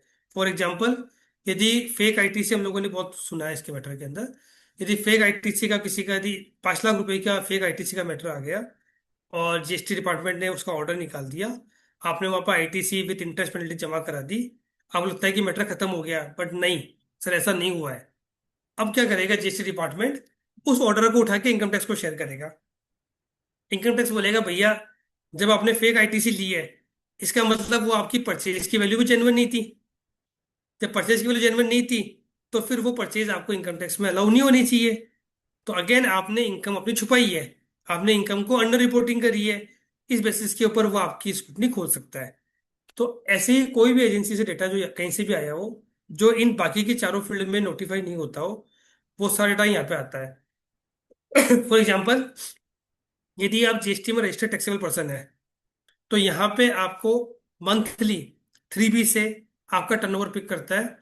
जब इस टर्नओवर को हम डिटेल में खोलेंगे तो यहाँ पे मंथ वाइज टर्नओवर भी शो करेगा कि अप्रैल के महीने की 3B का टर्नओवर ये, मई का ये, जून का ये, ऐसे करके 12 में टर्नओवर आता है। तो यहाँ पे आपके पास टोटल टर्नओवर आएगा। सो अगेन, आपका क्लाइंट आपका सीसी जीएसटी में रजिस्टर्ड है, तो हमें यहाँ से टर्नओवर को भी रिकंसाइल करना ही होगा। वैसे हम करते हैं, but again is a check point. यहाँ से भी आपको दिख जाएगा कि आपने पूरा जीएसटी थीपी के अंदर डेटा क्या दिखा रखा है। अब इसमें हमने कुछ लास्ट ईयर के एडजस्टमेंट्स कर रखे हैं या इस साल का कुछ रेक्टिफिकेशन अगले साल करा है, तो वो सारे इंपैक्ट्स हमें चेक करने पड़ेंगे। बट अगेन डेटा यहाँ पे शो हो जाता है। इसके अलावा हमारा पूरा जीएसटीआर 2A या 2B, कुछ भी बोल लो, 2A से डेटा आता है। हमारी किसी भी वेंडर ने या हमारे किसी भी सप्लायर ने हमें जो भी सप्लाईज करी है, it means your invert supplies, यहाँ पे एक एक पार्टी वाइज हो जाती है। कि आपने इस पार्टी से इतने इतने रुपए की इनवर्ट सप्लाई ली है जीएसटी के अंदर। तो दिस इज द ट्रांजेक्शन जो आप गवर्नमेंट के पास हर पार्टी वाइज ट्रांजेक्शन ऑलरेडी आपका है। अब जब ट्रांजेक्शन ऑलरेडी है तो it's your duty as a consultant और ए चार्टर्ड अकाउंटेंट कि आप उस डेटा को फाइनेंशियल, जब उसके आईटीआर फाइल कर रहे हो या उसके फाइनेंशियल्स बना रहे हो, तो उसको कहीं ना कहीं फैच करे, कहीं ना कहीं उसको रिपोर्ट कर दे, उसका इम्पैक्ट उस फाइनेंशियल्स के अंदर आ जाए, ताकि कभी भी मिसमैच नहीं बोले आपस के अंदर। सेकेंड चीज, कोई भी पर्सन यदि फॉरेन पेमेंट करता है, फॉरेन करेंसी के अंदर किसी फॉरेन पार्टी को पेमेंट करता है, तो इनकम टैक्स में कुछ रूल्स है उसके हिसाब से। सेक्शन एज पर सेक्शन 393 उसको 15C और 15CB फॉर्म पहले होता था, फिर फॉर्म इज नाउ 141। बैंक को एक फॉर्म देना पड़ता है कि सर इस कम के ऊपर टैक्स काटना चाहिए था, ये नहीं काटना चाहिए था, और यदि काटना चाहिए था तो कितना टैक्स काट के हमने जमा कराया है। उसके बाद ही बैंक आपकी फॉरेन रेमिटेंस करता है। तो जितने भी 15CA 15CB का डेटा है वो भी यहाँ पे शो होते हैं। अगेन इंपॉर्टेंट चीज, ऑफ मार्केट सिक्योर ट्रांजेक्शंस। हम लोग 99% ट्रांजेक्शन डीमैट के थ्रू करते हैं, बट हाँ कुछ ऑफ मार्केट ट्रांजेक्शन भी होते हैं, जैसे कि गिफ्ट्स। यदि मैंने मेरे सारे शेयर्स, कुछ शेयर्स किसी मेरे फैमिली रिलेटिव्स को गिफ्ट कर दिए, it will be called off market secure transactions. वो हमारे डीमैट के थ्रू नहीं होते हैं, वो एनएसडीएल सीडीएसएल के थ्रू नहीं होते हैं, वो बीएससी एनएससी के थ्रू नहीं होते।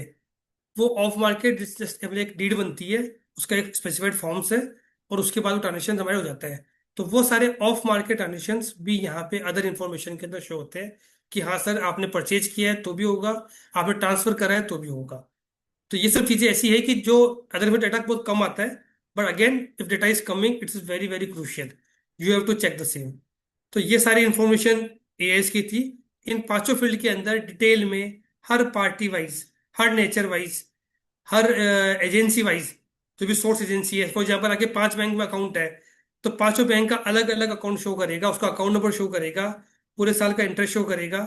एंड वी हैव चेक्ड कि वो डेटा 99.99% सही होता है, जहां तक कि हमने कोई टेक्निकल ग्लिच नहीं कर रखा हो, वो डेटा में कोई गलती नहीं आती है। तो again as a consultant, as a CA, as a हमारा काम बहुत कम हो चुका है। अब हमें बैठ के एक एक स्टेटमेंट खोल खोल के 4 क्वार्टर का इंटरेस्ट जोड़ने की जरूरत नहीं है।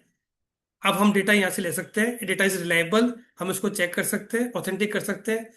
और नितिन मेरे को पता होगा, आज के 4 साल पहले हम किसी पार्टी से पूछते थे कि भैया आपने कुछ सिक्योरिटी टैक्स करा है, कुछ शेयर्स का काम किया है क्या, वो बोलता सर नहीं किया, तो हम भी मान लेते थे नहीं किया, डेट्स ऑल, और हम उसके रिटर्न भर देते थे। जब फर्स्ट ईयर ये एएसटीएस आया, तो हमारे एक क्लाइंट है, उनके मतलब वो जो घर में गार्जियन है, वो पूरी फैमिली के 7 रिटर्न लेके आते हैं। हमने उनको बोला कि सर आपके ये बेटे के अकाउंट में शेयर ट्रांजेक्शन हो रखे हैं। अरे नहीं नहीं सर, क्योंकि अभी भी हमारे इंडियन ट्रेडिशनल मार्केट के अंदर शेयर सेटिंग को थोड़ा सा नेगेटिव देखा जाता है, सट्टा देखा जाता है। तो उन्होंने अपने पेरेंट्स को बताया नहीं था, उन्होंने मना कर दिया, सर नहीं नहीं नहीं हमारा तो बेटा करता ही नहीं ट्रांजेक्शन।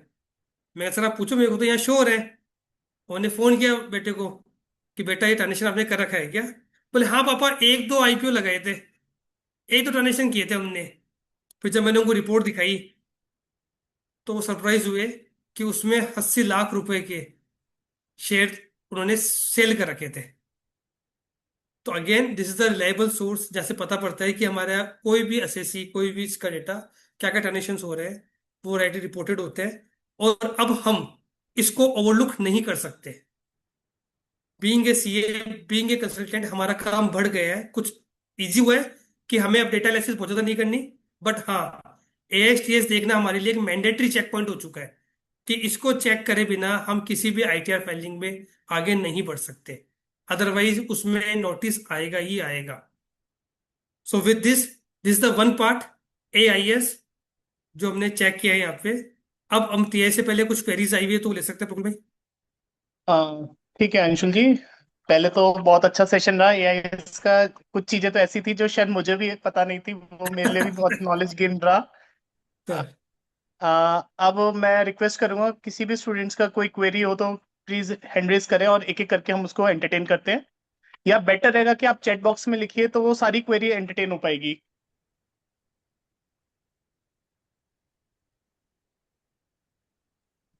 आई थिंक यदि हम वन टू अंकुर वन भाई, अनम्यूट कर सकते हैं तो दैट विल बी कुछ बेटर। कुछ क्वेरीज चैट बॉक्स में हैं भी। अच्छा है भी, ओके, अपन देख लेते हैं सर। हाँ,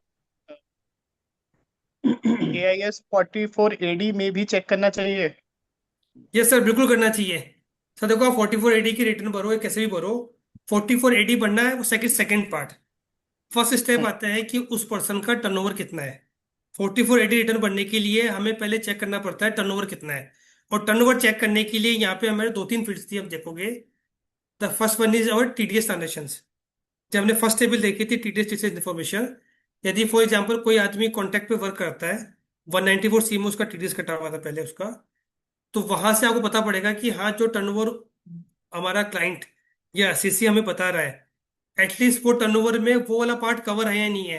पता पड़ा वो टर्नओवर कम बता रहे हैं और वहाँ टर्नओवर ज्यादा आ रहा है, तो again it will be create a problem. क्योंकि जब तक टर्नओवर पता नहीं पड़ेगा, आप प्रेजेंटिव प्रॉफिट नहीं निकाल नहीं पाओगे। और जब तक प्रेजेंटिव प्रॉफिट नहीं निकालोगे, तब तक वो पता ही नहीं पड़ेगा कि हाँ, उसको 4480 में बढ़ना है या जनरल बिजनेस इनकम दिखानी है। So again, to calculate the turnover, आपको TDS का डेटा देखना पड़ेगा। अभी TIS में आएंगे, वहाँ एक समरी आती है, वहां भी देखना पड़ेगा। और हाँ, यदि आपका क्लाइंट GST में रजिस्टर्ड है, तो अदर इन्फॉर्मेशन में GST टर्नओवर भी आता है। तो 4480 नंबर बनने के लिए भी आपको उसका पहले टर्नओवर चेक करना पड़ेगा कि आपका टर्नओवर इस फील्ड के टर्नओवर से ज्यादा ही हो, कम नहीं हो। क्योंकि ये सारे ट्रांजेक्शन उसके अंदर कवर होने चाहिए। यदि कम हुआ तो डिपार्टमेंट इसको करेगा। Sir, which data is more reliable, AIS और 26S? सर वैसे बता दूं कि दोनों डेटा सेम ही होते हैं। कैसे बता दूं? 26S के अंदर अब केवल TDS और TCS ही आता है, उसमें एडवांस टैक्स चालान नहीं आते। और 26S के अंदर जो TDS TCS आ रहा है, वो AIS की TDS TCS इंफॉर्मेशन की टेबल की रेप्लिका है बेसिकली। दोनों डेटा सेम ही आते हैं। यदि कहीं पे कोई डिस्क्रिपेंसी है, so we will discuss in last. एक आपको गवर्नमेंट ने एक फीडबैक का ऑप्शन दे रखा है, वो हम लास्ट में डिस्कस करके आपको मैं लाइव दिखा दूंगा किसी का भी लॉगिन करके, कि वहां पे कैसे रेस्पॉन्स दिया जाता है। बट अदरवाइज बोथ डेटा आज रेप्लिका सेम है, कोई डिफरेंस नहीं है। ठीक है।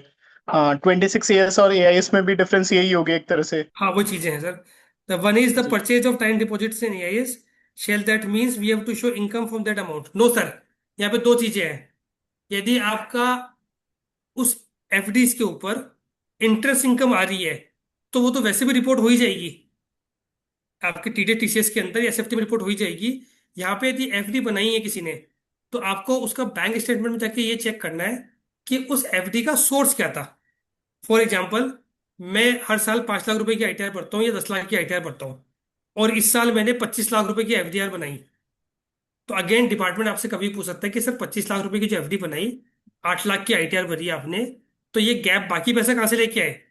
तो we have to make ensure कि सर देखो, ये हमने कोई हमारी दूसरी असेट सेल करी थी, उसका पैसा आया, उससे हमने FD बनाई।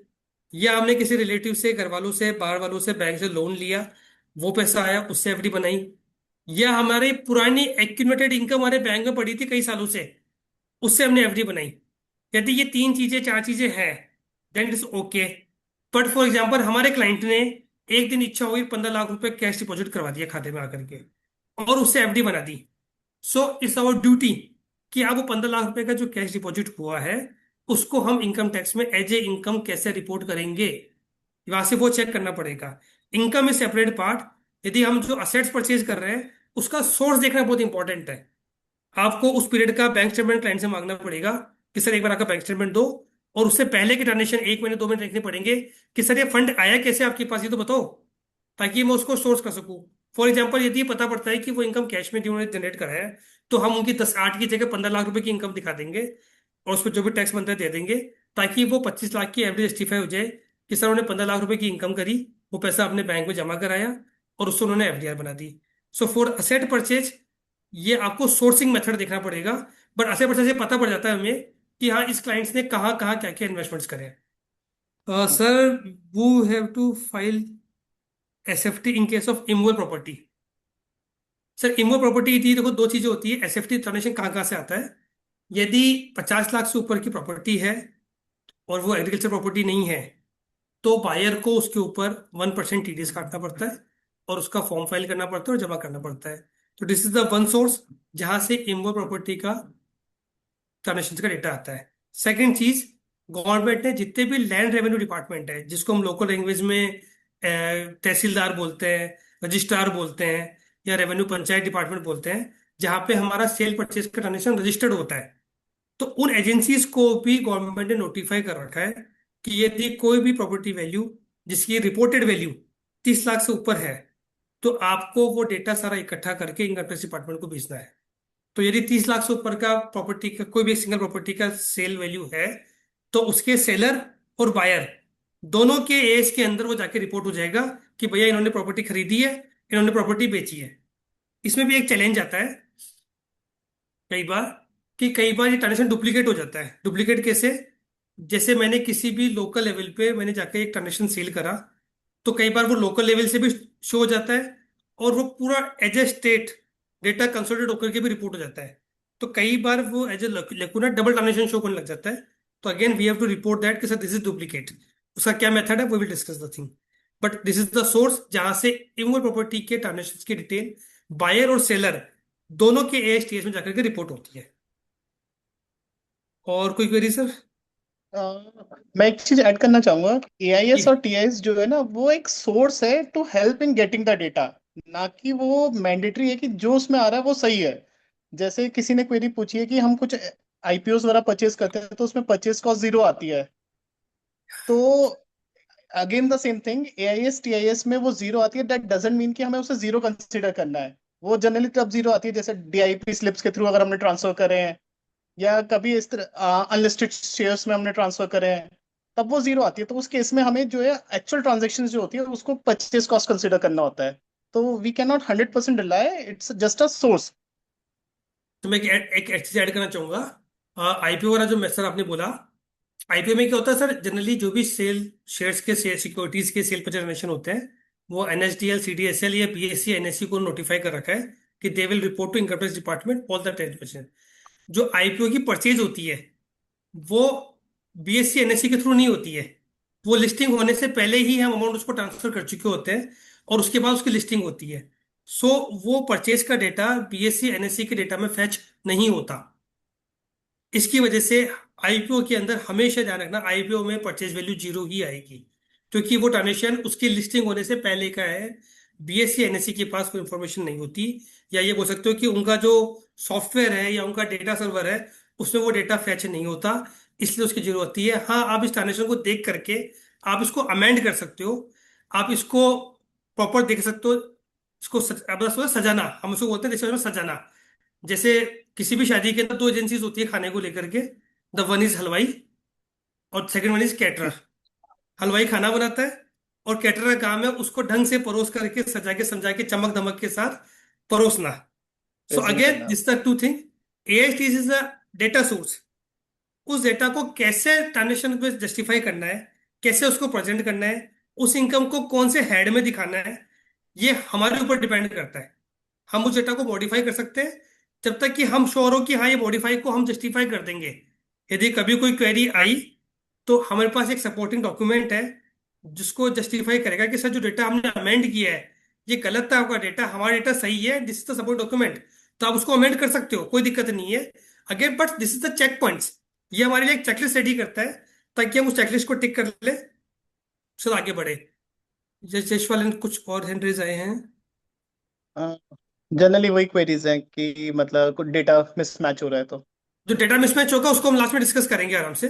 हम 15 मिनट उसके बाद करेंगे, this the part of the हमारे सेशन का पार्ट है वो। उसको हम लास्ट में डिस्कस करेंगे कि वो ठीक है, डेटा जो अब गलत आगे आता है वो प्रोसीड क्यों करते आता हैं है। अंशुल जी, जो कि टाइम। यश जी भी कुछ पूछना चाहते हैं। यश जी प्लीज आप पूछ यश भाई लीजिए, फिर हम प्लीज। कंटिन्यू करते हैं।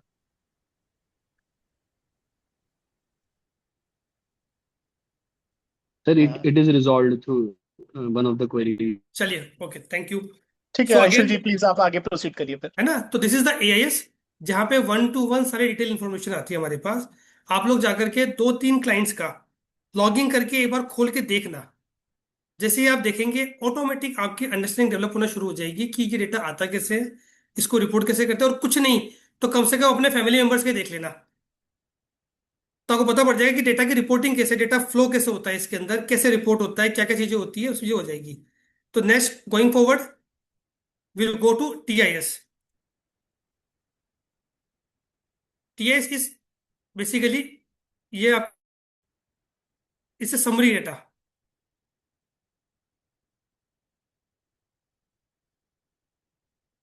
स्क्रीन शेयर बंद हो गया मेरा।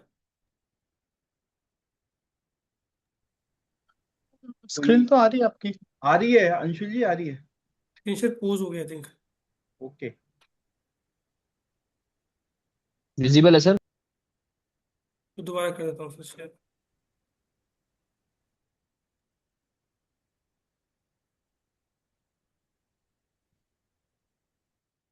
आ गई है अंशुल, अब आप।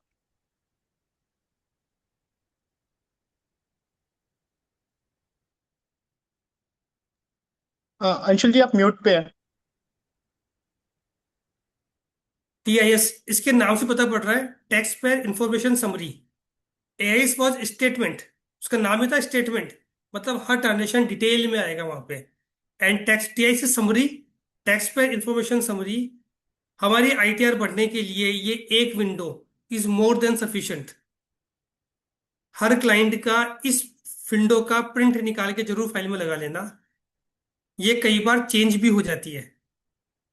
यदि किसी ने जाकर के TDS की रिटर्न अमेंड कर दी बाद में, तो कई बार ये चेंज भी हो जाती है रिटर्न अमेंड करने की वजह से। या कोई एजेंसी ने बाद जाके डेटा फेच कर दिया, या कोई ट्रांजेक्शन आपका कहीं और रिपोर्ट हो गया था, उन्होंने फीडबैक दे दिया, उससे जगह रिपोर्ट हो गया, तो again it will change.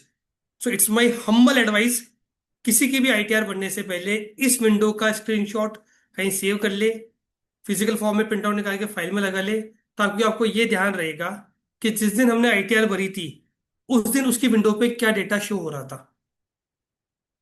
Otherwise क्या होगा, ट्रांजेक्शन बाद में चेंज हो गया और क्लाइंट हमें गालियां देगा कि सर आपने TIS जाके देखा ही नहीं, वहां तो सब कुछ दिखता है, आपने तो रिटर्न गलत फाइल कर दी मेरी। तो हम बता सकते हैं सर देखो, जिस दिन हम रिटर्न फाइल करी थी आपकी, उस दिन डेटा शो हो रहा था, जिसके बेसिस पे हमने पूरा डेटा रिटर्न आपकी फाइल करी। ये बाद में अमेंड हो गया, कोई नहीं, इसके बेसिस हम रिटर्न रिवाइज कर देते हैं। तो जितनी भी आपकी इनकम्स आती है, सबसे पहले इनकम आती है जनरली इसमें अंदर डिविडेंड। यहाँ पे एरो की दिया हुआ है अगेन, एरो की पे आप क्लिक करेंगे, डिटेल में पूरा खुल जाएगा। दिस द समरी, डिटेल में पूरा खुल जाएगा। Interest form saving bank account, यहाँ पे आप खोलोगे हर बैंक अकाउंट वाइज। यदि किसी एक बैंक में भी आपके 2-3 अकाउंट है, तो वहां भी शो हो जाएंगे, उसका अलग अलग अकाउंट शो नंबर शो करेंगे। हर account number wise interest amount आएगा इसके अंदर। तो ये सारी इनकम यहाँ पे आ जाती है। Third one is interest from deposit. Interest from deposits में चाहे वो इनकम बैंक से FDR से आ रही हो, चाहे वो आपकी पोस्ट ऑफिस RD की आ रही हो, या आपने किसी इंडिविजुअल पर्सन या किसी SSC को लोन दे रखो, उन्होंने TDS काट के आपका इंटरेस्ट रिपोर्ट किया हो, या आपके कुछ यूनिट्स के ऊपर जो यूनिट्स के ऊपर इंटरेस्ट आया हो आपका, या कोई IRB फंड्स होते हैं उनके ऊपर इंटरेस्ट आया हो, वो सारा इंटरेस्ट का इनकम आपके यहाँ पे रिपोर्ट हो जाती है। तो यहाँ से आपको इंटरेस्ट इनकम मिल जाएगी। Second thing is sale of securities and mutual funds. ये बहुत बड़ा फिगर है यहाँ से देखने वाला। ये डेटा जनरली बीइंग CA हम लोग बहुत ज्यादा फाइनेंशियल्स के थ्रू फैच नहीं कर पाते। या तो हमें उस जहाँ भी डिमेट अकाउंट है वहां का रिपोर्टिंग लेनी पड़ती है, उसकी ग्लोबल रिपोर्ट लेनी पड़ती है, या फिर TIS इज द इंफॉर्मेशन जहाँ से हम डेटा ले सकते हैं। कई लोग बोलते हैं सर मैंने तो ट्रांजेक्शन किया था और उसमें तो लॉस हुआ था, प्रॉफिट हुआ ही नहीं था। Again please understand, loss and profit is not important. Important ये है कि आप ट्रांजेक्शन कर रहे हैं, आप उसको अपनी ITR में रिपोर्ट करो। प्रॉफिट लॉस जो भी हुआ है आपको दिखाना मैंडेटरी है। ऐसा नहीं है कि मेरे लॉस हुआ तो मत दिखाओ। तो ये गवर्नमेंट का इंटरेस्ट आगे प्रॉफिट लॉस में नहीं है। गवर्नमेंट देखती है जैसे इसमें दिख रहा है 1,77,000 रुपए का ट्रांजेक्शन कर रहे हैं, चाहे हुआ होगा 15,000 रुपए का loss, but government will ask कि भैया यहाँ पे ट्रांजेक्शन कर रहे हैं, आपने रिपोर्ट नहीं करा, आपने आओ आपकी स्क्रूटनी खोल देते हैं। सो आपकी ट्रांजेक्शन वैल्यू को प्लीज उसमें रिपोर्ट जरूर करें, क्योंकि आजकल हर आदमी SIP कर रहा है, म्यूचुअल फंड में ट्रांजेक्शन कर रहा है, छोटा मोटा शेयर्स में डील जरूर कर रहा है। तो यहाँ से डेटा उसको मैच करे। इसमें एक डिफरेंस आ जाता है, कई बार मैं बता देता हूँ कैसे आता है। कई बार डीमेट एजेंसीज की जो रिपोर्ट आती है और इस वैल्यू के अंदर डिफरेंस आ जाता है। डिफरेंस क्यों आता है? हमारे हर सेल के ऊपर डीमेट एजेंसी कुछ चार्जेस लेती है और STT चार्ज करती है। कई एजेंसीज आपकी सेल वैल्यू को वो चार्जेस लेस करके दिखा देती है, और कई एजेंसीज पूरी सेल वैल्यू दिखाती है और चार्जेस अलग से दिखाती है। वो डेटा का मिसमैच जनरली आ जाता है। Again my advice, go with the higher amount. अब हायर अमाउंट दिखाओ। रिटर्न के अंदर ट्रांसफर एक्सपेंसेस बोल के एक फील्ड आती है, वहां पे आप सारे एक्सपेंसेस को रिपोर्ट कर सकते हो। Go with the higher value, कम वैल्यू मत दिखाना, अदरवाइज CPC पोर्टल ही डिफरेंस निकाल करके आपको नोटिस भेज देगा कि सर यहाँ पे तो आ रहा है 167, 176, 989, आपने देखा है 1,75,000 रुपये डिफरेंस है, बताओ क्या किया जाए। तो हम हमेशा हायर वैल्यू रिपोर्ट करें। यदि उसमें कुछ अमाउंट का डिफरेंस आ रहा है, मैं advice go with the higher amount. Next important चीज बिजनेस रिसीट्स। इस बिजनेस रिसीट्स का जो फील्ड है ये कहाँ से आती है बता देता हूँ। जो भी हमारी इनकम है, 194C, 194H, 194I, 194J, इन सब में जो टीडीएस कटा हुआ है, ये उस टीडीएस डेटा या कह सकते हो कि 26 से ये फिगर उठ के आता है। जिस बिजनेस रिसीट्स, जिस ट्रांजेक्शन के ऊपर टीडीएस नहीं कटा है, वो इस बिजनेस रिसीट्स वाली फील्ड का पार्ट नहीं है। सिर्फ टीडीएस वाले ट्रांजेक्शन ही यहाँ पे रिपोर्ट हो रहे हैं। सो अगेन इंपॉर्टेंट कि हम हमारे बिजनेस रिसीट्स को यहाँ से चेक कर ले कि यहाँ पे शो हो रहा है कि नहीं हो रहा है। एक बहुत कॉमन एग्जांपल लेता हूँ। हर सीए फर्म में बैंक ऑडिट होती है। हम सबको पता है कि हम बैंक ऑडिट अप्रैल में करके आते हैं और अप्रैल एंड में जाके उसका इनवॉइस रेज होता है। मैक्सिमम बैंक्स उस इनवॉइस की इनकम को मार्च में ही टीडीएस काट लेती है। बैंक 31 मार्च को उसका प्रोविजन बुक करके, क्योंकि आपको अपॉइंट में दिया जा चुका है, उसको नाम पता है, आपका पैन नंबर पता है और एडवांसेस की बेसिस पे उसको फीस का भी पता है। मैक्सिमम बैंक्स उस ऑडिट फीस को मार्च में ही टीडीएस काट लेती है। और हमारी बुक्स, हमारी सीए फर्म की बुक्स भी उसको उस दिन बनाती है जिस दिन उसका बिल रेज हुआ है। हमने अप्रैल एंड में जाकर के या मई में जाकर के बिल रेज करते हैं, उसी दिन जीएसटी का इनवॉइस बनाते हैं, उसी दिन इनकम बुक करते हैं, बट हमारा टीडीएस डेटा बोलेगा लास्ट ईयर के अंदर। तो again it will create a mismatch. हमें रिटर्न भरते टाइम उसको चेक करना पड़ेगा। वहां पे ऑप्शन आता है कैरी फॉरवर्ड करने का। हम किसी भी टीडीएस को आगे के सालों में कैरी फॉरवर्ड कर सकते हैं। नेक्स्ट ईयर में जाकर के वो ब्रॉड फॉरवर्ड टीडीएस पे जाके टिक करना होता है। उसका टीडीएस भी नेक्स्ट ईयर ही क्लेम होगा। यदि आपने टीडीएस इस साल क्लेम किया तो आपको इनकम भी इस साल दिखानी पड़ेगी। तो इट्स ऑप्शन कि हम उसका हमारी इस साल की इनकम, अगले साल की इनकम है, किसी भी कारण से उसका ईयर चेंज हो गया, जो भी हमारा कस्टमर है उस टीडीएस गलत ईयर में काट लिया, हम उस टीडीएस को डेफर कर सकते हैं। सो business receipts is linked with the 26 form. Next one is GST turnover. ये हमने जो अदर इंफॉर्मेशन जो देखी थी हमने, वहां से हमारे 3B डेटा से आता है। प्लीज नोट डाउन, इसका जीएसटीआर 1 से लिंक नहीं है। ये डेटा जीएसटीआर 3B से आता है। जीएसटी के जब हम पोर्टल पे जाते हैं, वहां जितनी भी एनुअल रिटर्न बनती है जीएसटीआर 99C, वो सारी जीएसटीआर 1 से बनती है। वहां 3B का कोई रिलेवेंस नहीं है। But in the income tax जो टर्नओवर आता है वो जीएसटीआर 3B से आता है। तो अगेन इसको भी रिकन्सिलेशन होना जरूरी है। सेकेंड चीज, जीएसटी परचेजेस। जो भी हमने जीएसटी की परचेजेस करी है, पार्टी वाइज अलग एरो के से जाके देख सकते हैं, वो सारी आती है। जो भी हमने प्रॉपर्टी बेची है, खरीदी है, वो भी यहाँ शो होती है। एफडी कराई है, कोई भी हमने मेजर बड़ा ट्रांजेक्शन करा है, उसकी समरी आ जाती है। इस समरी से अब हमें एक बार हमारे क्लाइंट की कंप्यूटेशन को जरूर चेक करना है कि क्लाइंट की कंप्यूटेशन की इनकम, जो भी रेस्पेक्टिव हेड है, उसके अंदर जो इनकम आ रही है वो इससे कम तो नहीं है। ज्यादा है डजन मैटर, कोई दिक्कत नहीं है। इनकम टैक्स उस मैटर पे कोई क्वेरी नहीं करता। यदि आपने कंप्यूटेशन में ज्यादा इनकम दिखा दी, रिलैक्स्ड, कोई मुद्दा ही नहीं है। बट यदि आपकी इनकम 1 रुपए भी कम है तो अगेन इट्स अ चैलेंज। कई बार हमें देखा है कि राउंड ऑफ के डिफरेंसेस आ जाते हैं। माई एडवाइस, अब हायर इनकम दिखा दो, 2 5 10 रुपए से फर्क नहीं पड़ने वाला। अपनी क्लाइंट की कंप्यूटेशन को यहाँ से जरूर मैच करना ही है। उसकी कंप्यूटेशन के साथ टीएस का प्रिंट निकालना चालू कर दो। आपके लिए भी अच्छा रहेगा, क्लाइंट के लिए भी अच्छा रहेगा। सो दिस द समरी, जहां से पूरा इंफॉर्मेशन आ जाता है। AIS with detail, TS one summary, जहां से हम चीजें आ जाती है। अब इसमें बहुत सारे इश्यूज आते हैं जो कि आगे हम डिस्कस कर रहे थे। ये टीएस में देखो, जैसे हम डिटेल में सब बता रहा था कि ये एरो की खोल के यहाँ पर डिटेल में आ जाता है, एक एक अकाउंट में जाता है कि आपका इस बैंक में अकाउंट है, यहाँ से आपका डिटेल है, ये सब चीजें आ जाती है। पूरी डिटेल समरी आपको होती रहती है। अब आप बात करते हैं मिसमैच। अच्छा, मिसमैच से पहले कोई क्वेरी है टीएस रिलेटेड किसी की? कुछ हैंड रेस थे, प्रकुल भाई प्लीज, पंकुल भाई। आ, एक क्वेरी है, डिटेल में खुल ही जाएगा एआईएस और टीआईएस में डिफरेंस क्या है सर? डिफरेंस क्या है दोबारा बता देता हूँ।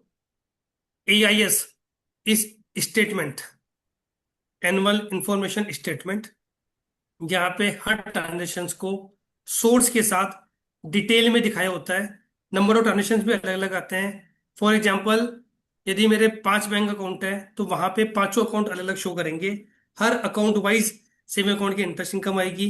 यदि मेरे पास 20 कंपनी से डिविडेंड आया है हर कंपनी के नाम के साथ अलग अलग डिविडेंड आएगी, दैट इज एआईएस, जहां पे हर चीज की डिटेल में इंफॉर्मेशन है। टीआईएस उन सारे ट्रांजेक्शन्स का उठा करके एक समरी बना दी। जैसे हम बोल सकते हैं, जैसे हमारी आईटीआर कंप्यूटेशन होती है, जस्ट लाइक जैसे हमारे फाइनेंशियल्स की बैलेंस शीट होती है, जस्ट लाइक कि सर उन ट्रांजेक्शन्स के बेसिस के ऊपर हमें ये लगा है कि इस हेड के अंदर आपने पिछले साल में ये काम करे। It is TIS. नाम में लिखा हुआ है summary, tax payer information summary. It is summary. AIC statement detail में है। दोनों चीजें ऑलमोस्ट सेम होती है, दोनों में आपस में डिफरेंस नहीं होता। टीएस का पूरा डेटा एआईएस से ही फैच होके आता है। बट अगेन, हम बैठ के कैलकुलेटर लेकर के एक एक चीज को जोड़वा की नहीं करे। उसके लिए गवर्नमेंट ने एक हमें फॉर्म दे दी है टीआईएस, जहां पे सारी समरी शो हो जाती है कि भैया ये समरी है, इसे मैच कर लो। That is TIS. Any other sir? Unregistered purchase in GST कहाँ दिखेगी टीआईएस में? Again sir, please pardon please. Unregistered purchase in नहीं जीएसटी दिखती सर। टीआईएस में। जो भी आपने अनरजिस्टर्ड परचेज कर रखी है, जो भी आपने रूटीन के खर्चे कर रखे हैं, वो टीएस में शो नहीं होते, क्योंकि उनके लिए कोई रिपोर्टिंग एजेंसी नहीं है। और यहाँ मैं आपको बता दूं, यहाँ पे जो परचेज वर्ड है ना, उसका लिंक गुड्स परचेज से नहीं है। Purchase means all inward supplies जो आपके जीएसटी पोर्टल पे जीएसटी 2A में रिपोर्ट हो रही है। यदि बैंक ने बैंक चार्जेस लगाए हैं, वो भी यहाँ परचेज में शो होते हैं। यदि आपने एसी परचेज किया है ऑफिस के लिए, वो भी यहाँ परचेज में आता है। यदि आपने किसी से कोई सर्विस ली है, वो भी यहाँ परचेज में ही शो करता है। तो यहाँ परचेज का मतलब परचेज नहीं है, इट इज जीएसटी की इनवर्ड सप्लाई। जितनी भी जीएसटी में हमारी इनवर्ड सप्लाई आई है, वॉट एवर द नेचर, जो भी ट्रांजेक्शन आपके जीएसटी 2A 2B में आ रहे हैं, वो यहाँ पे परचेज में आकर के शो हो जाते हैं। सो परचेज से कंफ्यूज मत होना कि ये गुड्स परचेज, बोले मैं तो कुछ गुड्स में डील ही नहीं करता, मैं तो सीए फर्म है मेरी तो, है ना। बट आज ये आपने ऑफिस के लिए स्टेशनरी परचेज करी है, या आपने ऑफिस में कुछ सफाई का काम भी कराया है और उसका जीएसटी का इनवॉइस आया है, तो वो यहाँ परचेज में शो करेगा आपके। सर और ठीक कोई है, बाकी क्वेरी बाद में आगे टेक ऑन लास्ट में करते हैं, लेते आप हैं ना। प्लीज प्रोसीड करिए। चलो, अब सबको डर हो गया कि भैया इनकम टैक्स के पास तो सब कुछ डेटा है हमारा, चाहे वो सही है गलत है सब कुछ है, पर यदि मिसमैच हो जाए तो हम क्या करेंगे? यदि कोई मिसमैच हो जाए तो क्या करेंगे? तो अगेन, गवर्नमेंट ने एक फीडबैक करके एक मैकेनिज्म दे रखा है इसके अंदर, जहां पे जाकर के आप चीजों को रिपोर्ट कर सकते हो। अच्छा, मिसमैच आता क्यों है? पहले हम वो कुछ इंस्टेंसेस ले लेते हैं। एक हमने इंस्टेंस अभी डिस्कस किया था जहाँ पे परचेज की वैल्यू में हमारा डिफरेंस आया था, उसको रिपोर्ट करने की जरूरत नहीं है, बता दूं मैं आपको। क्योंकि इनकम टैक्स डिपार्टमेंट का जो मेजर मुद्दा है, वो आपकी इनकम साइड है। हमारी इनकम साइड पर, इनकम साइड मतलब यदि आपकी कुछ ऐसे हैं जो आपने करे ही नहीं है, फॉर एग्जाम्पल आपने ट्रांजेक्शन करे ही नहीं है और वो रिपोर्ट हो रहे हैं, तो आप रिपोर्ट करो उनको। यदि आपने करे, वैल्यू में डिफरेंस है, जैसे परचेज वैल्यू नहीं आ रही, तो इसको रिपोर्ट की जरूरत नहीं है, आप दिखा दो आराम से। फॉर एग्जाम्पल, मेरी एक प्राइवेट लिमिटेड कंपनी है जिसमें मैं डायरेक्टर हूँ। मेरी प्राइवेट लिमिटेड कंपनी ने एक प्रॉपर्टी परचेज करी, बट जब उसकी सेल डीड हुई, तो उसमें साइन करने के लिए तो एज ए डायरेक्टर किसी डायरेक्टर को ही जाना पड़ेगा। कंपनी जाके कुछ साइन तो कर नहीं सकती। तो एक बोर्ड रेजोल्यूशन बना, जिससे मुझे as a authorise director company ने बोल दिया कि सर आप जाकर के रजिस्ट्री करा के आ जाओ। कई बार जो लैंड रेवेन्यू वाले हैं, जिनको इतनी समझ नहीं है टैक्सेशन की, वो रिपोर्टिंग के अंदर, क्योंकि उनके पास कंपनी का डेटा भी है, मेरे आधार कार्ड पैन कार्ड भी है, उनको लेना होता है कंपलसरी, उन्होंने गलती से मेरा पैन कार्ड डाल दिया। अब वो कंपनी के पे शो नहीं हो रहे, डायरेक्टर के। कंपनी ने परचेज करी, कंपनी ने सेल करी, लेकिन वो डायरेक्टर के पैन नंबर के अंदर एसएफटी में जाके शो हो रहा है। This is the one case, mismatch का ट्रांजेक्शन। सेकंड चीज, हमने बहुत सारे घर में देखा है कि हस्बैंड वाइफ का जॉइंट अकाउंट होता है, फादर बेटे का जॉइंट अकाउंट होता है। जॉइंट अकाउंट के अंदर हो सकता है कि जैसे हस्बैंड वाइफ का जॉइंट अकाउंट है, कुछ वाइफ की इनकम आई थी अकाउंट के अंदर, या वाइफ की इनकम से आपने एफडी बनाई, बट बैंक के अंदर फर्स्ट पैन नंबर यदि हस्बैंड का है, तो बैंक उसको हस्बैंड के पैन नंबर पर रिपोर्ट कर देता है। बहुत जनरल केसेस ये होता ही है। ये आपके उस खाते से कैश डिपॉजिट विड्रॉल हो गया, अगेन जिसका फर्स्ट पैन नंबर है, बैंक का सर्वर उस पर उठा करके रिपोर्टिंग कर देता है। तो ये आपको मिसमैच होगा, क्योंकि आपने कैश विड्रॉल किया ही नहीं, आपने वो इनकम करी नहीं। तो again you have to give a feedback to department कि सर ये मेरी इन्फॉर्मेशन नहीं, ये गलत है। प्रॉपर्टी का हमने भी डिस्कस किया था कि प्रॉपर्टी के ट्रांजेक्शन डबल के बार रिपोर्ट हो जाते हैं। तो again you give to give a feedback. यदि आपने फीडबैक नहीं दिया, तो इट इज एज्यूम्ड कि आपने उन ट्रांजेक्शन को एक्सेप्ट कर लिया है। डिपार्टमेंट ये मानता है कि यदि आपने फीडबैक नहीं दिया तो the transaction is accepted by the assessee. आपने उसको एक्सेप्ट कर लिया है कि हाँ सर ये सही है। दिस इज द थिंग हम चेक करें कि ट्रांजेक्शन को आकर के रिपोर्ट कैसे करते हैं। So please go on the screen. यहाँ पे एक ट्रांजेक्शन आ रहा है डिविडेंड सेविंग अकाउंट इंटरेस्ट का, राइट। ये एक एयू फाइनेंस बैंक से इंटरेस्ट आया है। डिटेल में खोलेंगे हम, यहाँ पे क्लिक करेंगे उसके ऊपर तो यहाँ पे ऑप्शनल आ रहा है, फीडबैक ऑप्शनल। जैसे इसका डिटेल में क्लिक करोगे उसका वो आएगा कि ऑप्शनल आ रहा है उसके अंदर कि आप जाकर के उसको रिपोर्ट कर सकते हो। अब उसको ऑप्शन को खोलेंगे तो क्या आता है, जैसे इस ऑप्शन पर टिक करेंगे तो वहां पे एक ड्रॉप डाउन दी हुई है जहाँ पे जाकर के आप दिखा सकते हो क्या क्या ऑप्शन है इसके अंदर। First one, information is correct. Generally इसको पढ़ने की जरूरत नहीं है। यदि आपने नहीं भरा कुछ भी, डिपार्टमेंट ये एज्यूम कर रहा है आपने इन्फॉर्मेशन को एक्सेप्ट कर लिया है कि sir this is the correct information, मुझे चेंज करने की जरूरत नहीं है। Second one is income is not taxable. हाँ, ये एक चीजें हैं जैसे कि कोई ट्रस्ट की इनकम आ रही है या कोई हमने एग्रीकल्चर लैंड को सेल करा है तो उस तरह की कोई इनकम आ रही है और गलती से रिपोर्ट हो गई है तो इट इज एडवाइज्ड कि आप जाकर के उसको ये कर दो, सर ये इनकम टैक्सेबल नहीं है। अगेन एक और मेरी एडवाइस है, आप इनकम टैक्स आईटीआर के अंदर भी ऐसा नहीं कि नॉट टैक्सेबल है तो उसको रिपोर्ट ही नहीं करें। यदि एएचटी से इंफॉर्मेशन आ रही है वो टैक्सेबल है या नहीं है, आप उसको एग्जाम्ड इनकम जो का हेड जो होता है वहां जाके प्लीज रिपोर्ट जरूर करें। जैसे आपने रिपोर्ट किया, अगेन आप कभी भी डिपार्टमेंट को बोल सकते हैं सर देखो हमने तो खुद बता रखा है आपको, आगे से हमने इन्फॉर्मेशन दे रखी है सर देखो ये हमारी इनकम हुई है, but due to preview of this income, due to nature of this income is exempted, इस पे कोई टैक्स नहीं बनता। बट हमने कोई इनकम छुपाई नहीं है, हमने कोई चीज छुपाई नहीं है, आपसे पूरी रिपोर्ट कर रखी है। तो आप यहाँ भी डाल दो उसको और आपकी एग्जाम इनकम में भी शो कर दो। नेक्स्ट वन जो हम डिस्कस कर रहे थे, I am not the primary holder. जैसे हम बात कर रहे थे कि जो जॉइंट अकाउंट होता है यहाँ पे वो बात हो गई, या कोई प्रॉपर्टी सेल परचेज करी और किसी ऑथराइज सिग्नेटरी को दूसरा है। इवन कई बार आपको बता दूं कि फैमिली के अंदर भी एक पावर टोनी कॉन्सेप्ट होता है कि फॉर एग्जांपल मेरे फादर बाहर रहते हैं, आउट ऑफ इंडिया रहते हैं, वो बार बार आने नहीं सकते, हमारे कोई प्रॉपर्टी सेल हो रही है तो उन्होंने एक रजिस्टर पावर टोनी कर दी मेरे नाम के ऊपर कि जब भी इसकी सेल होगी तुम जाकर के साइन करके आ जाना, सील करके आ जाना। It is power Tony concept. वहां पे मेरा पैन नंबर जल जाएगा, मेरे पैन नंबर पे वो रिपोर्ट हो जाएगा, मुझे जाकर के गवर्नमेंट को फीडबैक देना है कि सर मैं तो सिर्फ ऑथराइज सिग्नेटरी था, ये मेरा नहीं था, इसका कंट्रीब्यूशन तो मेरे पिताजी के अकाउंट से आया है, तो आप उनके पैन नंबर में जाके डालो उसको। That is the point. Information is not fully correct.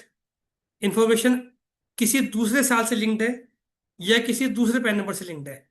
जैसे ही आप इस पे क्लिक करते हो ना वो वहां पे पैन नंबर मांग लेता है आपसे कि भैया अच्छा आपको पता है दूसरे पैन नंबर का है, लाओ पैन नंबर आप ही दे दो उन्हें, हम ही सही कर देते हैं उसको।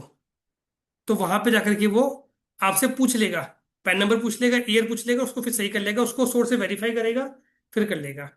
Next, information is duplicate. Sir ये इंफॉर्मेशन दो बार आ गई है, प्लीज उसको रेक्टिफाई करें, उसको शो कर दो। And the last one, information is denied. कि सर हमें नहीं पता आप ये कहाँ से उठा के लेकर के आए हो, हम इसको डिनाई करते हैं, हमारा कोई लेना नहीं है। एक चीज बहुत ध्यान रखना, यदि कोई भी टीडीएस टीसीएस से ट्रांजेक्शन है और वो आप उसको एक्सेप्ट नहीं कर रहे हो, उसको यहाँ आके फीडबैक दे रहे हो, it means that income is not related to you, please उसका टीडीएस भी क्लेम मत करना। यदि आपने टीडीएस क्लेम कर लिया तो बोलेंगे अच्छा भैया टीडीएस तो आपका है पर इनकम आपकी नहीं है। So always the authority comes with the responsibility. तो at the same time TDS को क्लेम करना है तो आपको इनकम भी दिखानी पड़ेगी। तो यदि आप किसी भी टीडीएस ट्रांजेक्शन को डिनाई कर रहे हो, उसको रिपोर्ट कर रहे हो, फीडबैक डाल रहे हो, तो जब आप आपके आईटीआर भरो या क्लाइंट की आईटीआर भर रहे हो उसका टीडीएस भी डिलीट कर देना उसमें से।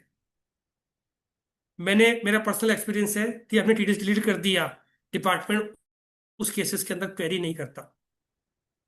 बट यदि आपने टीडीएस क्लेम कर लिया और इनकम नहीं दिखाई तो डिपार्टमेंट तो फिर डे वन पे आ जाता है आपके पास कि भैया मिसमैच है, आ जाओ। So these are the fields जहां जाकर के हम फीडबैक डाल सकते हैं, and this is the two way communication. ये आगे तक चल के करेक्ट भी होता है, इट टेक्स टाइम, बट हमारा काम हो गया जब हमने इसको फीडबैक डाल दिया। हमने एक बार गवर्नमेंट को बता दिया कि भैया ये चीजें गलती हुई थी, अब आप इसको सही कर लो, ये हमारी चीजें गलत हो चुकी हैं। ये करना कैसे है, इसको मैं देखता हूँ एक बार, इसको हम लोग डिस्कस करते हैं एक बार हम लोग। चलो किसी का भी लॉगिन कर लेते हैं इनकम टैक्स पोर्टल के ऊपर जाकर के।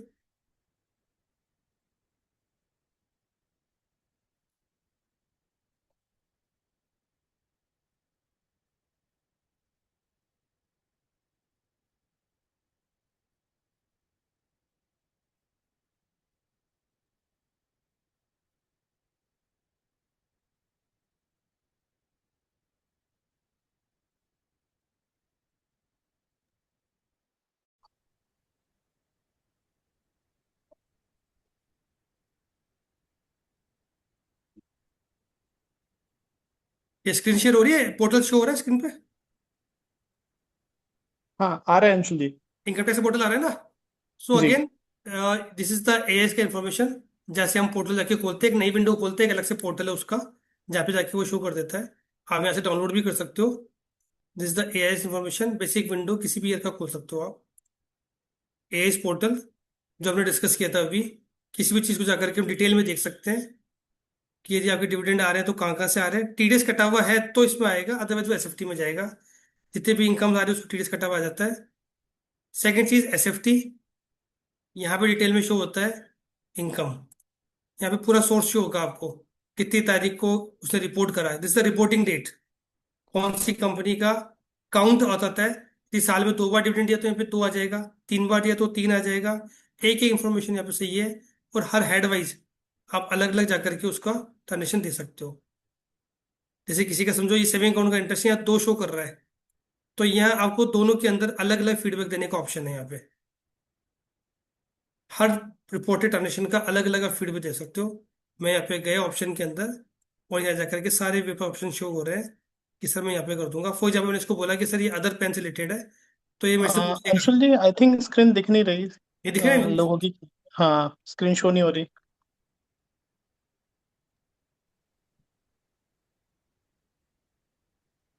अंशुल भाई पहली वाली आ रही है स्क्रीन, ये हैंग हो गई है, इसे बंद करके। हाँ अब अब आई। आगे सर, अब आ गई।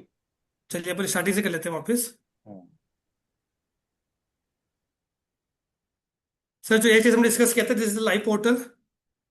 आप यहाँ पे जाकर के चीजों को डिस्कस कर सकते हैं, और चीजें हम जाकर के देखेंगे तो यहाँ पे एसएफटी इंफॉर्मेशन आ गई।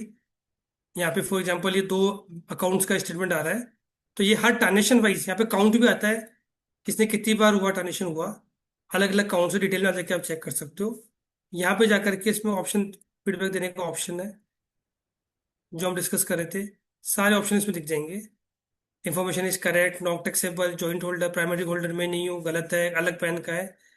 बाकी सब जगह तो कोई दिक्कत नहीं है। जैसे ही आप इसको बोलते हो ना अदर पैन और अदर ईयर, तो ये आपसे पूछ लेता है कि भैया आपका है कि दूसरे का है। आप बोलोगे भैया दूसरे का है, तो बोले पैन नंबर दे दो। पैन नंबर डालते ही इसका ऑटो इसका नाम फैच कर लेता है। आप चाहो तो उससे रिलेशन भी बता सकते हो, जैसे डालोगे तो फील्ड एक्टिव हो जाएगी कि सर मेरा उससे रिलेशन ये है। और यदि उसका पार्ट अमाउंट उसका है, फॉर एग्जाम्पल कोई प्रॉपर्टी मेरी और मेरी वाइफ दोनों के जॉइंट नाम पर थी, बट उन्होंने पूरी वैल्यू मेरे पे शो कर दी, बट अब मैं उसको पूरा तो डिनाई नहीं कर सकता। आधी वैल्यू मेरे पे आनी चाहिए थी, आधे मेरे वाइफ के अकाउंट में आनी चाहिए थी। तो यहाँ पे आप उसका अमाउंट भी डाल सकते हो कि सर ये अमाउंट ऐसा है जो मेरा नहीं दूसरे को है, बाकी तो मेरा है, छोड़ दो, कोई दिक्कत नहीं। तो हम इसको ईयर भी चेंज कर सकते हैं, उसके पार्ट अमाउंट को भी अलग अलग शो कर सकते हैं, हम उसका पैन नंबर भी डाल सकते हैं। तो ये सारे ऑप्शन इसके अंदर दिए हुए हैं। यदि आपको पता है तो फीडबैक जरूर डालना। आज के 3 साल 5 साल बाद भी क्वेरी आई तो आप बोल सकते हो सर हमने तो आपको बोला था उसी दिन, आपने नहीं सुना, हमने तो हमारा पार्ट कर दिया था। अंशुल भाई इस केस में एक चीज और है जी। कि जैसे एसएफटी के केस में जो प्रॉपर्टी का होता है, सेल ऑफ हम्म। प्रॉपर्टी, उस केस में हाँ सपोज अगर जॉइंट परचेजर होते हैं, वो टीडीएस डाल रहे होते हैं, तो ग्रॉस वैल्यू आती है, तो जी, दैट मीन्स उसे भी यहाँ पे फीडबैक में लेना रिपोर्ट करना चाहिए, चाहिए सर, बिल्कुल मैं कह रहा हूँ ना, जो भी रिपोर्ट करना ट्रांजेक्शन आपको चाहिए। लगता है कि गलत है सर, हम्म। आप रिपोर्ट कर दो। इनकम टैक्स उससे पूछे पहले आप रिपोर्ट कर दो। आज के 2 साल 3 साल बाद कभी भी क्वेरी आई ना, आपके पास इसका प्रिंट आउट रेडी है।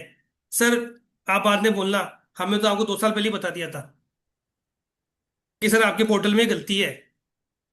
तो जब हम कुछ चीज आगे से बोल देते हैं तो उसकी वैलिडिटी और उसकी जेन्युइननेस पे जनरली क्वेश्चन मार्क नहीं आता। और जब कोई डिपार्टमेंट कोई क्वेरी करता है तब हम बोलेंगे तो बोलेंगे अच्छा ये तो हमने आज मांगा है, तब आप बोल रहे हो, बहाने बना रहे हो अब आप। तो फिर वो बहाना समझ जाता है। और अगर हम रिपोर्ट कर रहे हैं इन एडवांस, तो उसकी जेन्युइनिटी, उसकी जेन्युइननेस हाई होती है हमेशा। तो आगे आप प्लीज इसको रिपोर्ट कर दे, यहाँ जाके इसको रिपोर्ट कर सकते हैं। This is the feedback option. इसको हम डाउनलोड भी कर सकते हैं पीडीएफ के अंदर। उसका पैन नंबर, उसका पासवर्ड होता है। ये अलग अलग ईयर वाइज, 21-22 से डेटा शुरू हुआ था आना। अलग अलग ईयर वाइज इसका डेटा निकाला जा सकता है। हर ईयर डेटा जाके आप आज भी चेक कर सकते हो। हर आईटीआर के अंदर इसका प्रिंट आउट निकालना, इसका डेटा चेक करना बहुत इंपॉर्टेंट है। इसके बिना आईटीआर फाइल करना ऑलमोस्ट इम्पॉसिबल है। एक चीज और, गवर्नमेंट ने आईटीआर के फॉर्म ऑनलाइन भी दे रखे हैं कि जब मैक्सिमम लोग ऑफलाइन प्रोसीड करते हैं, बट जैसे हमने देखा है कि जो लोग आईटीआर 1 फाइल करते हैं, जो सिर्फ सैलरी के होते हैं, वो लोग खुद ही आईटीआर फाइल करते हैं ऑनलाइन जा करके। वहां पे जाके ये डेटा ऑटो पॉपुलेट हो जाता है। ये पूरा डेटा जाकर के वहां ऑटो पॉपुलेट हो जाता है, वहां जाके खुद को बढ़ने की जरूरत भी नहीं होती। और नितिन भाई मान के चलना, आने वाले 2 साल के अंदर इनकम टैक्स का फॉर्म पूरा भरा हुआ आएगा डिपार्टमेंट की तरफ से। Do agree. मैं यदि सिर्फ बिजनेस इनकम को छोड़ दूं, जहां पे खर्चे दिखाने होते हैं, उसको पार्ट को यदि छोड़ दूं मैं, उसके अलावा सारे आईटीआर फॉर्म्स है, वो अदर सोर्स की इनकम हो, रेंटल इनकम हो, गवर्नमेंट बोलेगी भैया सिर्फ ये एडिटेबल फील्ड्स है, एग्जैक्टली। आप इसको एडिट कर दो, चेंज करना है तो कर दो, अदरवाइज सबमिट का बटन दबाओ और टैक्स जमा कराओ। एग्जैक्टली। इसमें एक पॉइंट और था अंशुल भाई, क्या होता जी। है इन केस ऑफ टीआईएस ना, अगर कोई प्रॉपर्टी सेल है तो जी। उसमें दो नेचर आते हैं कि एक तो आता है एसएफटी की कैटेगरी में, दूसरा आता है टीडीएस की कैटेगरी में, और जी। टीआईएस में दोनों को क्लब करके एक अमाउंट दिखा एग्जैक्टली, दी मैं भी जाती बोल है रहा था कि जनरली प्रॉपर्टी हम्म, वाले के अंदर इशू है, उसको डुप्लीकेट रिपोर्ट करना चाहिए। हाँ, उसको जाके आप, उसमें ऑप्शन है कि इट इज डुप्लीकेट ट्रांजेक्शन, वो रिपोर्ट कर दो, वो दोनों जगह से उठा करके क्लब कर देता है। हाँ, उसका रीजन ये है, बता दो उसका रीजन क्या है, टेक्निकल साइड बताता हूँ उसका मैं आपको।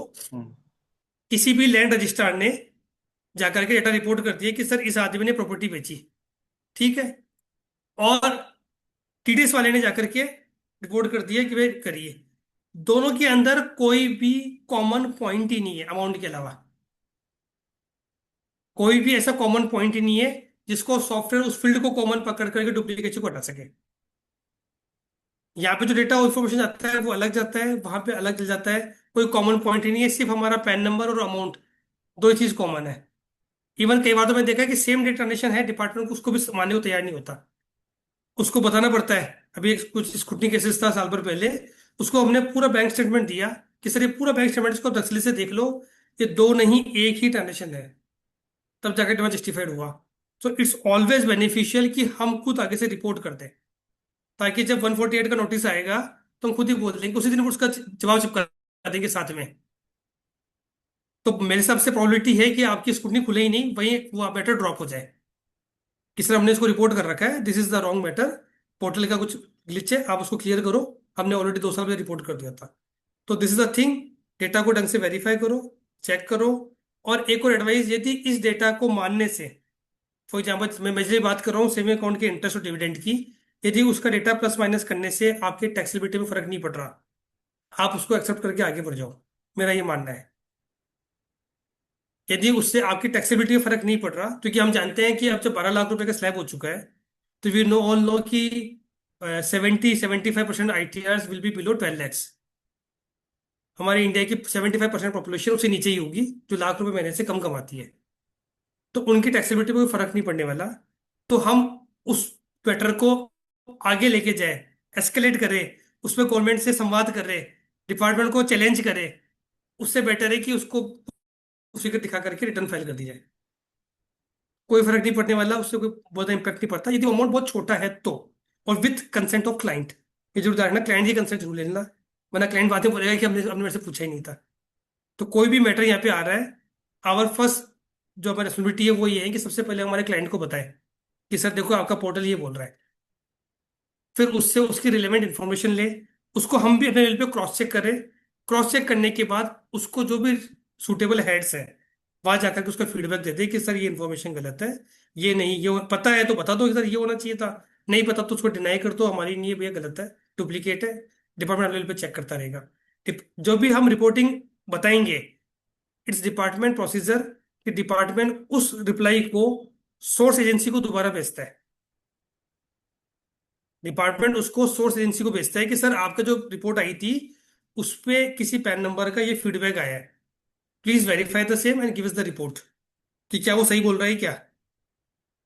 अगेन चीज, एक बहुत रूटीन प्रोसेस है अपने यहाँ पे, टीडीएस की रिटर्न कई बार रिवाइज हो जाती है ना। तो मैं बता दूं कि एआई जो टीआई है बेसिकली, वो जो अपने फर्स्ट रिटर्न फाइल करी है ना, उसी को ही अपडेट मान लेता है। अभी डिपार्टमेंट इतना स्मूथ नहीं हुआ है कि वो टीडीएस की रिटर्न रिवाइज होते ही हाथों हाथ एआई को भी चेंज कर दे, और हाथों हाथ उससे टीडीएस को भी चेंज कर दे, 26 एएस को चेंज कर देता है वो। तो again we have a source document कि सर हमारा डेटा सही डेटा ये था, 26 एएस का प्रिंट आउट हम साथ में रख लें।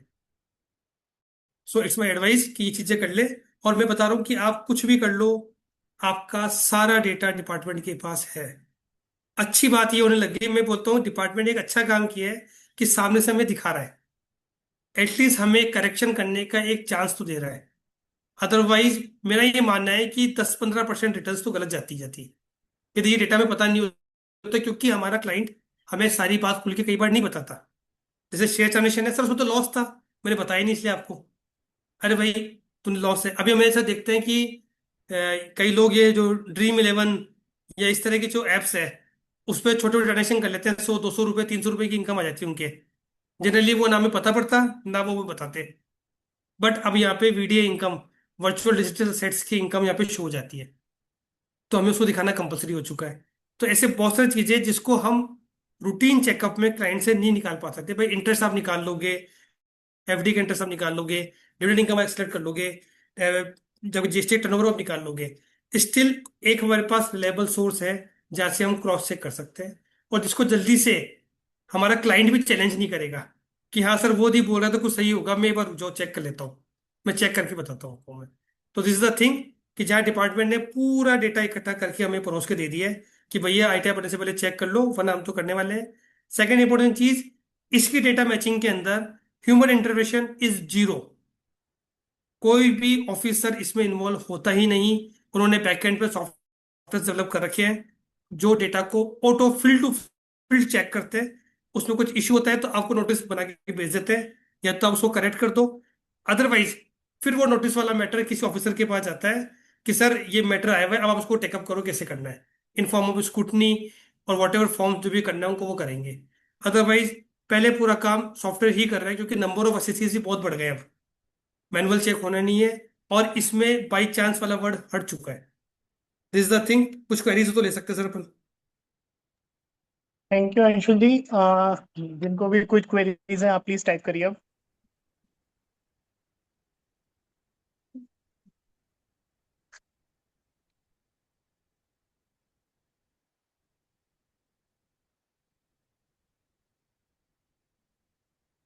चाहे क्वेरीज आई सर कि एसएफटी तो वी हैव टू फाइल, तो वो ऑटोमेटिक कैसे आएगा। तो वो एसएफटी आप फाइल नहीं कर रहे।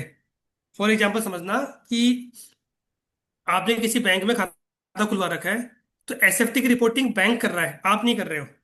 ये आपने कहीं शेयर ट्रांजेक्शन कर रहे हैं, आपकी डीमेट एजेंसी उसको रिपोर्ट कर रही है, या आपने किसी से प्रॉपर्टी सेल ट्रांजेक्शन किया है, तो द लैंड रेवेन्यू डिपार्टमेंट उसको रिपोर्ट कर रहा है। तो आपसे रिलेटेड ट्रांजेक्शन है, but the reporting agency is different one. दूसरा आदमी उसको रिपोर्ट कर रहा है, आप रिपोर्ट नहीं कर रहे हैं। आपके पास तो डेटा फैच हो रहा है, बस आपको तो वेरीफाई करना है कि वो सही है या गलत है। एक क्वेरी है, सैलरी जो है आईटीआर 26 फॉर्म 16 के हाँ हिसाब से सर, जाता सैलरी जो है है ना उसका और एक बहुत इंपॉर्टेंट है, उसको बताता हूँ मैं। सैलरी में आपको जहाँ पे भी आपके हर मंथ सैलरी के ऊपर टीडीएस कटता है यदि, तो सैलरी में क्या इंपॉर्टेंट होता है कि कई जगह जहाँ सैलरी बड़ी होती है वहाँ तो हर महीने की महीने सैलरी पे टीडीएस कटता हुआ चलता है। जनरली जो सारे एमएनसीज और बड़े कॉर्पोरेट्स फॉलो करते हैं, और फिर आपका फॉर्म एंड में बन के आता है। 99% उसमें डिफरेंस नहीं आता। कुछ जगह जहाँ मीडियम कैटेगरी के एम्प्लॉयज है, जो साल के एंड में जाकर के एक बार टीडीएस काट लेते हैं, वहां टीडीएस वहां सैलरी में डिफरेंस आता है, सैलरी कम शो करती है। कम शो क्यों करती है? प्रोसेस ये है कि आप हर महीने सैलरी ट्रांजेक्शन रिपोर्ट करो, फर्स्ट क्वार्टर में, सेकेंड क्वार्टर में, थर्ड क्वार्टर में, फोर्थ क्वार्टर में, और उसमें टीडीएस दिखाओ। पर जनरली यदि किसी महीने के अंदर मैंने टीडीएस काटा ही नहीं, तो जनरली एम्प्लॉयर उस महीने की सैलरी को वहां पे रिपोर्ट करता ही नहीं। वो सिर्फ जिस महीने की सैलरी में टीडीएस काटा है, उसी महीने की सैलरी को जाके फॉर्म 24Q के अंदर रिपोर्ट कर देता है। लेकिन जब 24Q फोर्थ क्वार्टर का जाता है, वहां पे एक एनुअल समरी इंफॉर्मेशन जाती है एम्प्लॉय की, उसमें जाकर के वो पूरी सैलरी दिखाता है। आप उसको समझना, हमारे फॉर्म 16 में दो पार्ट होते हैं, part A, part B. Part B वो होता है जो हमने पूरी एनुअल समरी दिखाई है, तो पार्ट बी के अंदर पूरी समरी फिगर आता है। But TDS and SFT part A से डेटा उठाता है। तो समझो कि यदि आपके क्वार्टर वन और क्वार्टर टू पे टीडीएस नहीं काटा उन्होंने, और क्वार्टर थ्री क्वार्टर फोर में टीडीएस काटा है, तो वहां हमें सैलरी सिर्फ क्वार्टर थ्री क्वार्टर फोर की दिखाई देगी। सो अगेन, वहां अमाउंट कम आ रहा है, नो इश्यूज, हम ज्यादा इनकम दिखा रहे हैं, डिपार्टमेंट को कभी कोई दिक्कत नहीं होगी। दिक्कत वहां होती है जहां हम इनकम कम दिखाते हैं, दैट इज द इशू। तो टीडीएस के अंदर ये एक लैकुना है कि यहाँ से टीडीएस डेटा ऑटो फैच नहीं होता। जनरली डिपार्टमेंट को वो डेटा पार्ट बी से उठाना चाहिए, बट वो अभी पार्ट ए से उठा रहा है, हम्म, तो वहां से वो डेटा फैच नहीं होता। ठीक है। इन case of clubbing of income of spouse, AI should be checked. In case of clubbing of income also be checked. Yes sir, बिल्कुल सही हुआ है।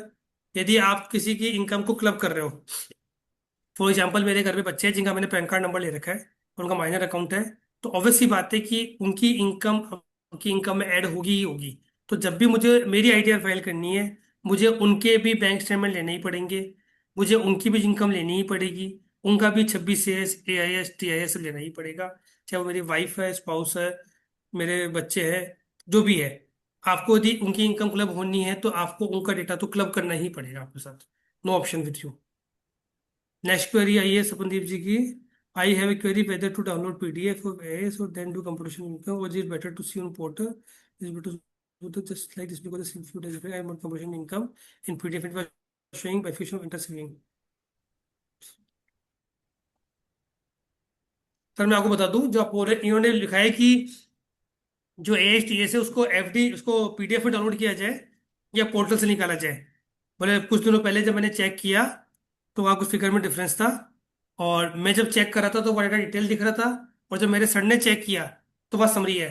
सर आपने कुछ गलती करी है, आपने जो डेटा चेक किया आपने चेक किया होगा AIS, और जो सर ने चेक किया होगा that is TIS। Yes, AIS में डिटेल आता है, TIS में समरी आती है। आप चाहे PDF डाउनलोड करो या उस पोर्टल का स्क्रीनशॉट रख लो। हाँ, आप इसमें अंशुल जी, जो इसमें बहुत कई बार ऐसा भी होता है जब हम लोग ना अपने सॉफ्टवेयर में डाउनलोड करते हैं ना, वो समरी ही दिखाता है। तो माइट बी अ सिचुएशन उन्होंने सॉफ्टवेयर में देखा होगा। माइट भी सर, माइट भी, बट पर आपके पास दोनों ऑप्शन है, इसलिए हमने डिटेल के हाँ, अंदर AIS TIS दोनों डिस्कस किया है। आप AIS में जाकर के उसका डिटेल देख सकते हो, TIS में आपको उसकी समरी मिलेगी। जो भी चीज आप रिलाई करके जिसके ऊपर बेसिस पे आप डेटा इंफॉर्मेशन ले रहे हो, प्लीज उसका प्रिंट आउट या उसका स्क्रीनशॉट कहीं पे सेव रखें कि इसके बेसिस पे हमने इंफॉर्मेशन रिलाई करके। सॉफ्टवेयर है तो सॉफ्टवेयर में डाटा इंपोर्टेड है, तो नो बिल्कुल। इश्यूज। कहीं ना कहीं आपके पास डेटा होना चाहिए कि इस डेटा को बेस मान के हमने उसकी ITR फाइल करी थी। Can we check the is there any status way of to, feed? हाँ, there is any way to find the status of feedback? Yes. यदि जब आपका स्टेटस फीडबैक आता है, जब उसका स्टेटस आपका आता है, जब आप करते हो, जब भी डिपार्टमेंट उस पर एक्शन लेता है, मतलब आपने फीडबैक दिया, डिपार्टमेंट उसको भेजेगा सोर्स एजेंसी को। अब वो उसको आपकी फीडबैक से जस्टिफाइड है या नहीं है, वो उस पर अपना एक्शन डालेगा। जैसे ही वो एक्शन डालता है, आपके पास उसका मेल आता है कि डिपार्टमेंट ने आपके ASTS में इस चीज़ को रिपोर्ट किया है या चीज़ें करी है। जब वो करेक्शन वाला फीडबैक करता है तो पक्का मेल आता है, उसका मेल आएगा, और आप खुद वहां जाकर के भी चेक कर सकते हो कि आपके उसका रिस्पॉन्स लिखा होता है कि आपका रिस्पॉन्स पे डिपार्टमेंट का रिस्पॉन्स क्या है। If shares are being sold in current financial year or the purchase value, can we consider purchase amount reporting in previous financial year? अभी जो ASTS जनरेट हो रहा है, यू विल बी सरप्राइज, यदि आपने उस शेयर को 5 साल पहले परचेज किया था तो वो 5 साल पहले की परचेज वैल्यू दिखा रहा है, इस साल की नहीं दिखा रहा है। हर डीमेट एजेंसी जिसमें आपका डीमेट अकाउंट है, वो एक रिपोर्ट बनाते हैं, this is called global report या कैपिटल गेन रिपोर्ट। डिपार्टमेंट उससे डेटा उठा रहा है। वहां पे एक जो चैलेंज अभी आ रहा है एज ऑन डेट, वहां पे परचेज की डेट डेट शो नहीं करता। अमाउंट सही आ रहा है, परचेज की डेट शो नहीं कर रहा। वो आपको मैनुअल डालनी पड़ेगी उसके अंदर देख करके। बट आप परचेज की जो वैल्यू आ रही है अदर देन IPO, वो वैल्यू सही आ रही है। आपने वो परचेज इस साल की है, लास्ट ईयर की है, या 5 साल पहले की है, वो वही ले रहा है, क्योंकि पूरे डिबेट ये जो पूरी इंडस्ट्री है ये FIFO मेथड फॉलो करती है। आपको नॉलेज होना चाहिए। पूरी जो शेयर्स सिक्योरिटी एजेंसीज है, चाहे वो म्यूचुअल फंड्स की हो या शेयर्स का हो या बॉन्ड्स का हो, ये फीफो मेथड फॉलो करते हैं। मतलब यदि आपने 4 बार में परचेज करा और आपने कोई एक लॉट सेल करा, तो वो आपकी जो फर्स्ट परचेज है उसके अगेंस्ट सेल मानी जाएगी, उससे उसका लिंक होगा। ऐसा नहीं कि लास्ट वाले से उठा देंगे या एवरेज करके दे देंगे। पूरी security transaction agencies FIFO method follow करती है, ये आपको पता होना चाहिए, ये बहुत इंपॉर्टेंट है। प्लीज हैज इन हैंड, ठीक है। If any commission income is showing as business receipts due to deduction in and enforce, this the one time add to business. हाँ, देखो इसमें एक चैलेंज आता था आपको मैं। आपने कोई भी कमीशन की इनकम आई या आपकी कमीशन की इनकम दिखाने के दो हेड होते हैं। The one is business income और generally second head is other source. दोनों ही इनकम के अंदर आप उसको दिखा सकते हो। जनरली यहाँ पे उसको बिजनेस रिसीट दिखाता है। आप इस वर्ड से कंफ्यूज मत होना, बिजनेस रिसीट्स वर्ड से कंफ्यूज मत होना। इसका मतलब मैंडेटरी नहीं है कि हम उसको बिजनेस में ही दिखाएं। जब हम आईटीआर फाइल करते हैं और वहां पे जहाँ जिस भी टेबल के अंदर, चाहे कोई भी आप सॉफ्टवेयर यूज करते हो, जहाँ पे हम टीडीएस का डाटा इंपोर्ट करते हैं, हर टीडीएस के सामने हमें एक फील्ड ड्रॉप डाउन से चूज करनी पड़ती है कि इस इनकम को हमने हमारी आईटीआर में कौन से हेड ऑफ इनकम में दिखाया है। बाय डिफॉल्ट हो सकता है कि वो बिजनेस से दिखा रहा होगा, बट प्लीज जिस भी इनकम को आप जहां भी दिखाओगे, फॉर एग्जांपल हमने कमीशन इनकम को अदर सोर्स में दिखा दी, तो हमारे पास जो टेबल है जहां से हम टीडीएस डाटा फिल कर रहे हैं, वहां जाकर के उस टीडीएस के अगेंस्ट आप जाकर दिखा दो कि हाँ, ये इस इनकम को हमने अदर सोर्स पे दिखाई है। सीपीसी पोर्टल रिटर्न को प्रोसेस करते टाइम पे उसको वहां से क्रॉस चेक कर लेगा। सेकेंड चीज इंटरेस्ट इनकम, इसमें चैलेंज आता है। जनरली डिपार्टमेंट और सारे सॉफ्टवेयर से मानते हैं इंटरेस्ट इनकम मतलब अदर सोर्स इनकम। वो बाई डिफॉल्ट उसको अदर सोर्स पकड़ लेते हैं, बट कई बार हम उसको बिजनेस P&L का पार्ट बनाते हैं। हम उसको बिजनेस के अंदर प्रॉफिट एंड लॉस में शो करते हैं। अगेन, आपको जो टीडीएस वाली टेबल है वहां जाना है और उस रेस्पेक्टिव इनकम के आगे जाके चूज करना है income from business and profession. तो वो हमारे पास चूज करने का ऑप्शन होता है आईटीआर फाइल करते टाइम पे, कि हम किसी भी इनकम को किसी भी हेड में दिखा सकते हैं। जहां भी आप दिखाओ, प्लीज टीडीएस के हेड में जाकर के उसको रिपोर्टिंग हेड से लिंक कर देना। रेंटल इनकम में भी ऑप्शन है कि यदि लैंड की है या प्रेमिसेस की है तो हाउस प्रॉपर्टी के अंदर है। यदि वही रेंटल इनकम आपकी कोई मशीन की है, कोई असेट की है, तो आपके पास ऑप्शन है कि उसको आप अदर सोर्स में दिखा सकते हो और उसको आप बिजनेस इनकम भी कंसिडर कर सकते हो। तो अगेन, हमें उस रेस्पेक्टिव टीडीएस हेड में आगे जाकर के हेड जरूर चूज करना है जिस भी इनकम को जहाँ दिखाई आपने। कुछ सॉफ्टवेयर ये मैचिंग कॉन्सेप्ट देते हैं।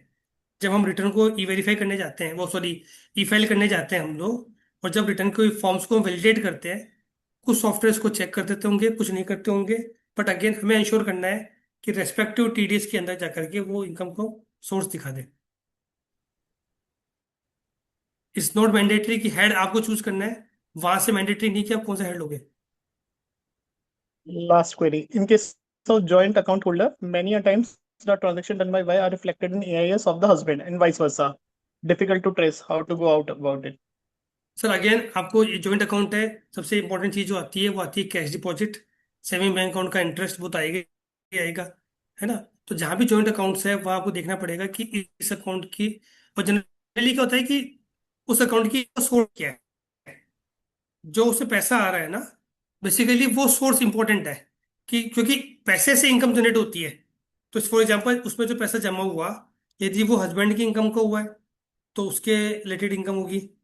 तो हमें उसको ए स्टेज में देख के सही है तो सही है, अदरवाइज को रिपोर्ट कर दो। यदि कोई हमारा प्रॉपर्टी का पैसा आया हुआ है, प्रॉपर्टी वाइफ के नाम से थी और उस पैसे में कोई इनकम जनरेट हो रही है एफडी का है, तो वहाँ रिपोर्ट कर दो। So always advisable. जनरली तो क्या करते हैं लोग बाग, फिक्स कर लेते हैं कि जॉइंट अकाउंट के अंदर हम इसी की इनकम डालेंगे केवल। हम क्लाइंट को एडवाइस करते हैं कि सर यदि जॉइंट अकाउंट है, आप अपना पर्सनल अकाउंट अलग से खुलवा लो, इसमें सिर्फ आपकी स्पाउस की इनकम डालो, ताकि वो रिपोर्टिंग स्पाउस को होती रहे। उसमें फर्स्ट पैन नंबर स्पाउस का कर दो। आपने फर्स्ट पैन नंबर नहीं कर रखा है तो इट्स इजी फॉर अस कि यदि उस अकाउंटेड इनकम आ रही है तो हम जाके उसको फीडबैक डाल देंगे कि भैया ये इनकम हस्बैंड की नहीं है, इसके स्पाउस उनकी स्पाउस की है, प्लीज उसको वहां कंसिडर कर लीजिए। बट जब भी इनकम आएगी तो कर लो। अगेन, सेकेंड थिंग जो मैंने एक इजी सॉल्यूशन बोला, यदि आपकी इनकम टैक्सेबल नहीं है, विद इन लिमिट है, तो आप इस पूरी प्रोसेस में जाए बिना उसको इनकम मान के भी फ्री हो सकते हो। आप मान सकते हो कि मेरी इनकम है, खत्म, कोई बात नहीं, दैट्स इट। आप उससे फ्री हो सकते हो। It is shortcut. आप समझना, ये इनकम टैक्स का रूल्स नहीं बोल रहा है, इट्स माई पर्सनल ओपिनियन कि यदि आपकी इनकम टैक्सेबल नहीं है तो आप ये कर सकते हो, कोई नुकसान नहीं है उसके अंदर, क्योंकि कहीं ना कहीं वो इनकम तो रिपोर्ट हो गई है। If TDS is deducted under salary under section 194 under JB can be. Sir देखो, पहली बात तो 194 जेबी के अंदर सैलरी डिडक्शन नहीं आता, इट्स अ कंसल्टेंसी इनकम। आपको समझना पड़ेगा कि जो हमारे लास्ट ईयर तक के जो एक्ट था, सैलरी का जो एक्शन था 192 था, और यदि जो कंसल्टेंसी 194 जेबी है, 194 जेबी की इनकम को आप सैलरी में कंसिडर नहीं कर सकते। आप जानना, बिजनेस की इनकम वो सैलरी की इनकम वो कहीं भी मर्ज नहीं कर सकते आप। बिजनेस अदर सोर्स में आपस में कोरिलेट कर सकते हो आप, रेंटल अदर सोर्स में आप कर सकते हो, सैलरी की और बिजनेस को आपस में एक्सचेंज नहीं कर सकते। सैलरी की इनकम जब रिपोर्ट होगी तो उसको आपको सैलरी में ही शो करना पड़ेगा। 194 जे में टीडीएस कटा हुआ है, आप उसको बिजनेस में दिखा सकते हो, नॉर्मल एलसी पेंडल बढ़ते हुए भी दिखा सकते हो, 44 एडीए में भी शो कर सकते हो, और उसका टीडीएस में लिंकिंग चेंज करते हुए अदर सोर्स में दिखा सकते हो। वहां तक वैलिडिटी है, कोई दिक्कत नहीं है। Next query sir. आई कुछ थिंक लोग और कोई क्वेरी नहीं है कुछ अभी। लोगों के एजेंट्स आ रहे थे, उनको ले लेते हैं जो। किसी को कोई क्वेरी पूछनी है तो एक बार। शिवांग का है था बीच में एजेंट।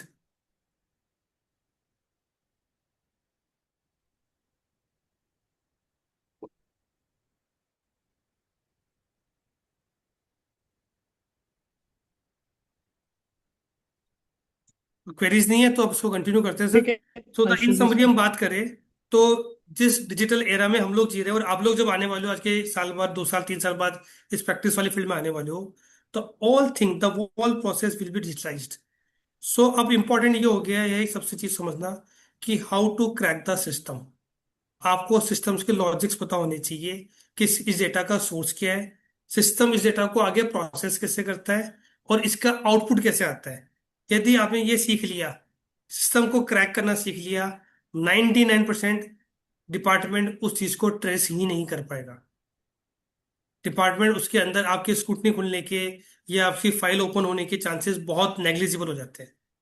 सो तो सिस्टम को समझना, क्योंकि हम लोग डिजिटल एरा में जी रहे हैं, हम लोग गैजेट्स लाइफ में जी रहे हैं, जहाँ पे हम लोग we can imagine our life without any gadget और internet for even 10 minutes. 10 minute भी इंटरनेट नहीं हो या हमारा फोन काम करना बंद हो जाए तो हमारी नींद उड़ जाती है ना। तो सो इन दिस थेरा कि जहाँ पे चीजें सब कुछ software based, automated, process based, AI based चल रही है, तो वहां पे इंपॉर्टेंट है कि हम चीजों को, सिस्टम को समझना शुरू करें। लॉ के साथ, मतलब जितना लॉ को समझना इंपॉर्टेंट है, उतना इंपॉर्टेंट है सिस्टम को समझना कि पोर्टल कैसे काम करता है। और जीएसटी की वर्किंग में हम सब लोग देख चुके हैं हम्म, कि जीएसटी में लॉ कुछ और है, पोर्टल कुछ और ही करता है। अगेन हमें पोर्टल के हिसाब से चीजों को जस्टिफाई करना पड़ता है, वरना हम रिटर्न फाइल ही नहीं कर सकते। This is the thing. Durgesh Kumawat present है।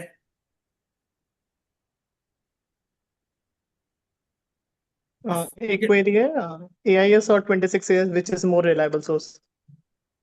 एआई और 26 हम पहले भी डिस्कस कर चुके हैं। 26 एएस और एआईएस सेम चीज है। 26 एएस और जो एएस के अंदर आपकी जो फील्ड आती है TDS information, both are same. जितने भी ट्रांजेक्शन टीडीएस में, जिस पे ट्रांजेक्शन पे टीडीएस कटा है, वो सारे ट्रांजेक्शन 26 एएस में रिपोर्ट होते हैं। यदि आपको जो भी हमारा इनकम टैक्स का जो प्रोसेस है आईटीआर फाइल में, टीडीएस जो क्लेम करना है, टीडीएस क्लेम करने के लिए इंपॉर्टेंट फॉर्म है फॉर्म 26 एएस। आप एएस के बेसिस पे टीडीएस क्लेम नहीं कर सकते। Right. When you are claiming the TDS, आपके पास बैकएंड पे आपके पास 26 एएस होना चाहिए क्लाइंट का, जिसके बेसिस पे आप टीडीएस क्लेम कर रहे हो। उसी डेटा के बेस के ऊपर पूरा डेटा फैच होके आता है एएस के अंदर। सो अगेन, यदि वहां पे कुछ इंपॉर्टेंट चीज है, चेंज डिफरेंस कहा आ सकता है कि कई बार टीडीएस की रिटर्न बाद में रिवाइज हो गई, वो 26 एएस में immediate within a week update हो जाता है। एएस में टाइमली अपडेट नहीं होता। उस केस के अंदर आप 26 एएस पर रिलाई करें, एएस पे मत करें। आप उस ट्रांजेक्शन में जाकर के रिपोर्ट कर दें, दैट इज इंपॉर्टेंट। बट हाँ, ध्यान रखना, 26 एएस को जब भी आप रिलाई कर रहे हो, उसका टीडीएस और इनकम साथ साथ चलेंगे। आप एक चीज को पकड़ के दूसरे को नहीं छोड़ सकते। आपको उस और हर टीडीएस के साथ आपको उसका रेस्पेक्टिव हेड डालना पड़ता है कि इस इनकम को मैं मेरी आईटीआर के अंदर कौन से हेड में रिपोर्ट कर रहा हूँ। That is the thing. Yes sir, any other? नहीं अंशुल जी, आई थिंक अब इसको आगे चलते हैं वाइंड अप की तरफ। ठीक है, ओवर टू सिकासा टीम। शिवांगी और Thank you, Jayesh. sir. Thank you, sir. As we received, sir, I want to call one feedback for you. One student from Ajmer given this feedback that इतने अच्छे से तो principal भी नहीं समझाते. We get the full clarity of ITR now and AIS and TIS. So this is Now the I session. will. जब नितिन वैसे बात हुई तो हमने ये डिस्कस किया था कि दिस इज द बेसिक। जब भी आप आईटीआर फाइल करने जाओगे तो आपको पता होना चाहिए कि आपके प्रिंसिपल सीए ने या आपने खुद ने बोल तो दिया कि रिटर्न भर दो, बट स्टार्ट कहाँ से करना है। तो दिस इज द थिंग कि जो चीजें स्टार्ट होनी होती है ये अभी भी काम आएगा, आगे भी काम आएगा, खुद के आईटीआर भरोगे तब भी काम आएगा। क्योंकि ये चीजें जो मुझे समझ में आता है, डिपार्टमेंट ने इतनी स्मूथ और इतनी स्टेबल कर दी है कि आगे 10 साल तो इसी पे काम चलने वाला है अभी। तो ये समझना बहुत इंपॉर्टेंट है कि इसके बिना आप काम नहीं हो सकता। और हाँ, बहुत इंपॉर्टेंट चीज, जिन भी आर्टिकल्स ने यहाँ पे सुना है, आपसे ज्यादा आपके प्रिंसिपल सीएस को उसका बेनिफिट मिलने वाला है। क्योंकि Great. आप जो चीज समझ करके डेटा लेके आओगे तो उस डेटा की, उस वर्किंग की एक्यूरेसी लेवल बहुत हाई होगा। अब उसको उनको उसके ऊपर वर्किंग कम करनी पड़ेगी। उनको जो समझाना सिखाने का टाइम था वो नितिन भैया ने इस वेबिनार के थ्रू करवा दिया है। तो उन लोगों को बड़ा वो मिलेगा कि उन लोगों की तरफ से सिकासा सीएआरसी को बहुत थैंक्स मैसेज आने वाले हैं कि नहीं, सर आपने हमारे लिए बहुत काम इजी कर दिया। really, और बहुत सारे topic. Anshul bhai, really very detailed and a very learning session it is. Basically कुछ पॉइंट्स तो आज मैंने मेरे लिए भी नए थे और मैंने भी सीखे। एक्चुअली लर्निंग एक ऐसा वो है कि जिसका never ending never process ending, it should go on. है ना। तो और really very detailed and learning interactive session. नहीं नहीं, and thanks to the Sicasa team, वॉल्ट Sicasa team, Shivangi, Yash and Shivang Bajaj for just choosing me for this platform as a speaker, and thanks to the Nitin Bhaiya for giving this opportunity and CARC. So thank It you. was अच्छे our ऐसे कुछ pleasure, अच्छा sir. करेंगे लोगों को, मतलब आने वाले स्टूडेंट्स के लिए हम we can do better. And I am always available for the Sicasa and the students whenever you can there on platform or off platform. Please you can call me anytime. I am available for you. Thank you, sir. Thank you. Thank you. And As thanks to the session is CIC concluding. And one thing, the back office team सुलभ जी, जिन्होंने इतने सुलभ तरीके से इसको पूरा वो कर दिया है, स्मूथ तरीके से कि कभी भी कुछ नहीं आया और बहुत स्मूथ हुआ है। तो thanks to team also, please. Yes, ठीक है, thank you sir, thank you. Over to Yash for vote of thanks. Yash. As session is concluding, I would move forward towards the vote of thanks. I would like to thank, first of all, our chairman Sikasa sir, C. Nitin Gupta sir, for giving us a wonderful opportunity to organize this webinar, as more than 120 student has joined and taken actively comments and feedback and cleared their all doubts. I would like to thank our speaker, sir, C. Anshul Egwal, sir. Thank you. Thank you so much, sir. And now I would like to thank CA Pankaj Gupta, sir. He is also from Ghaziabad. And thank you, sir, for being a moderator and smooth running of our webinar.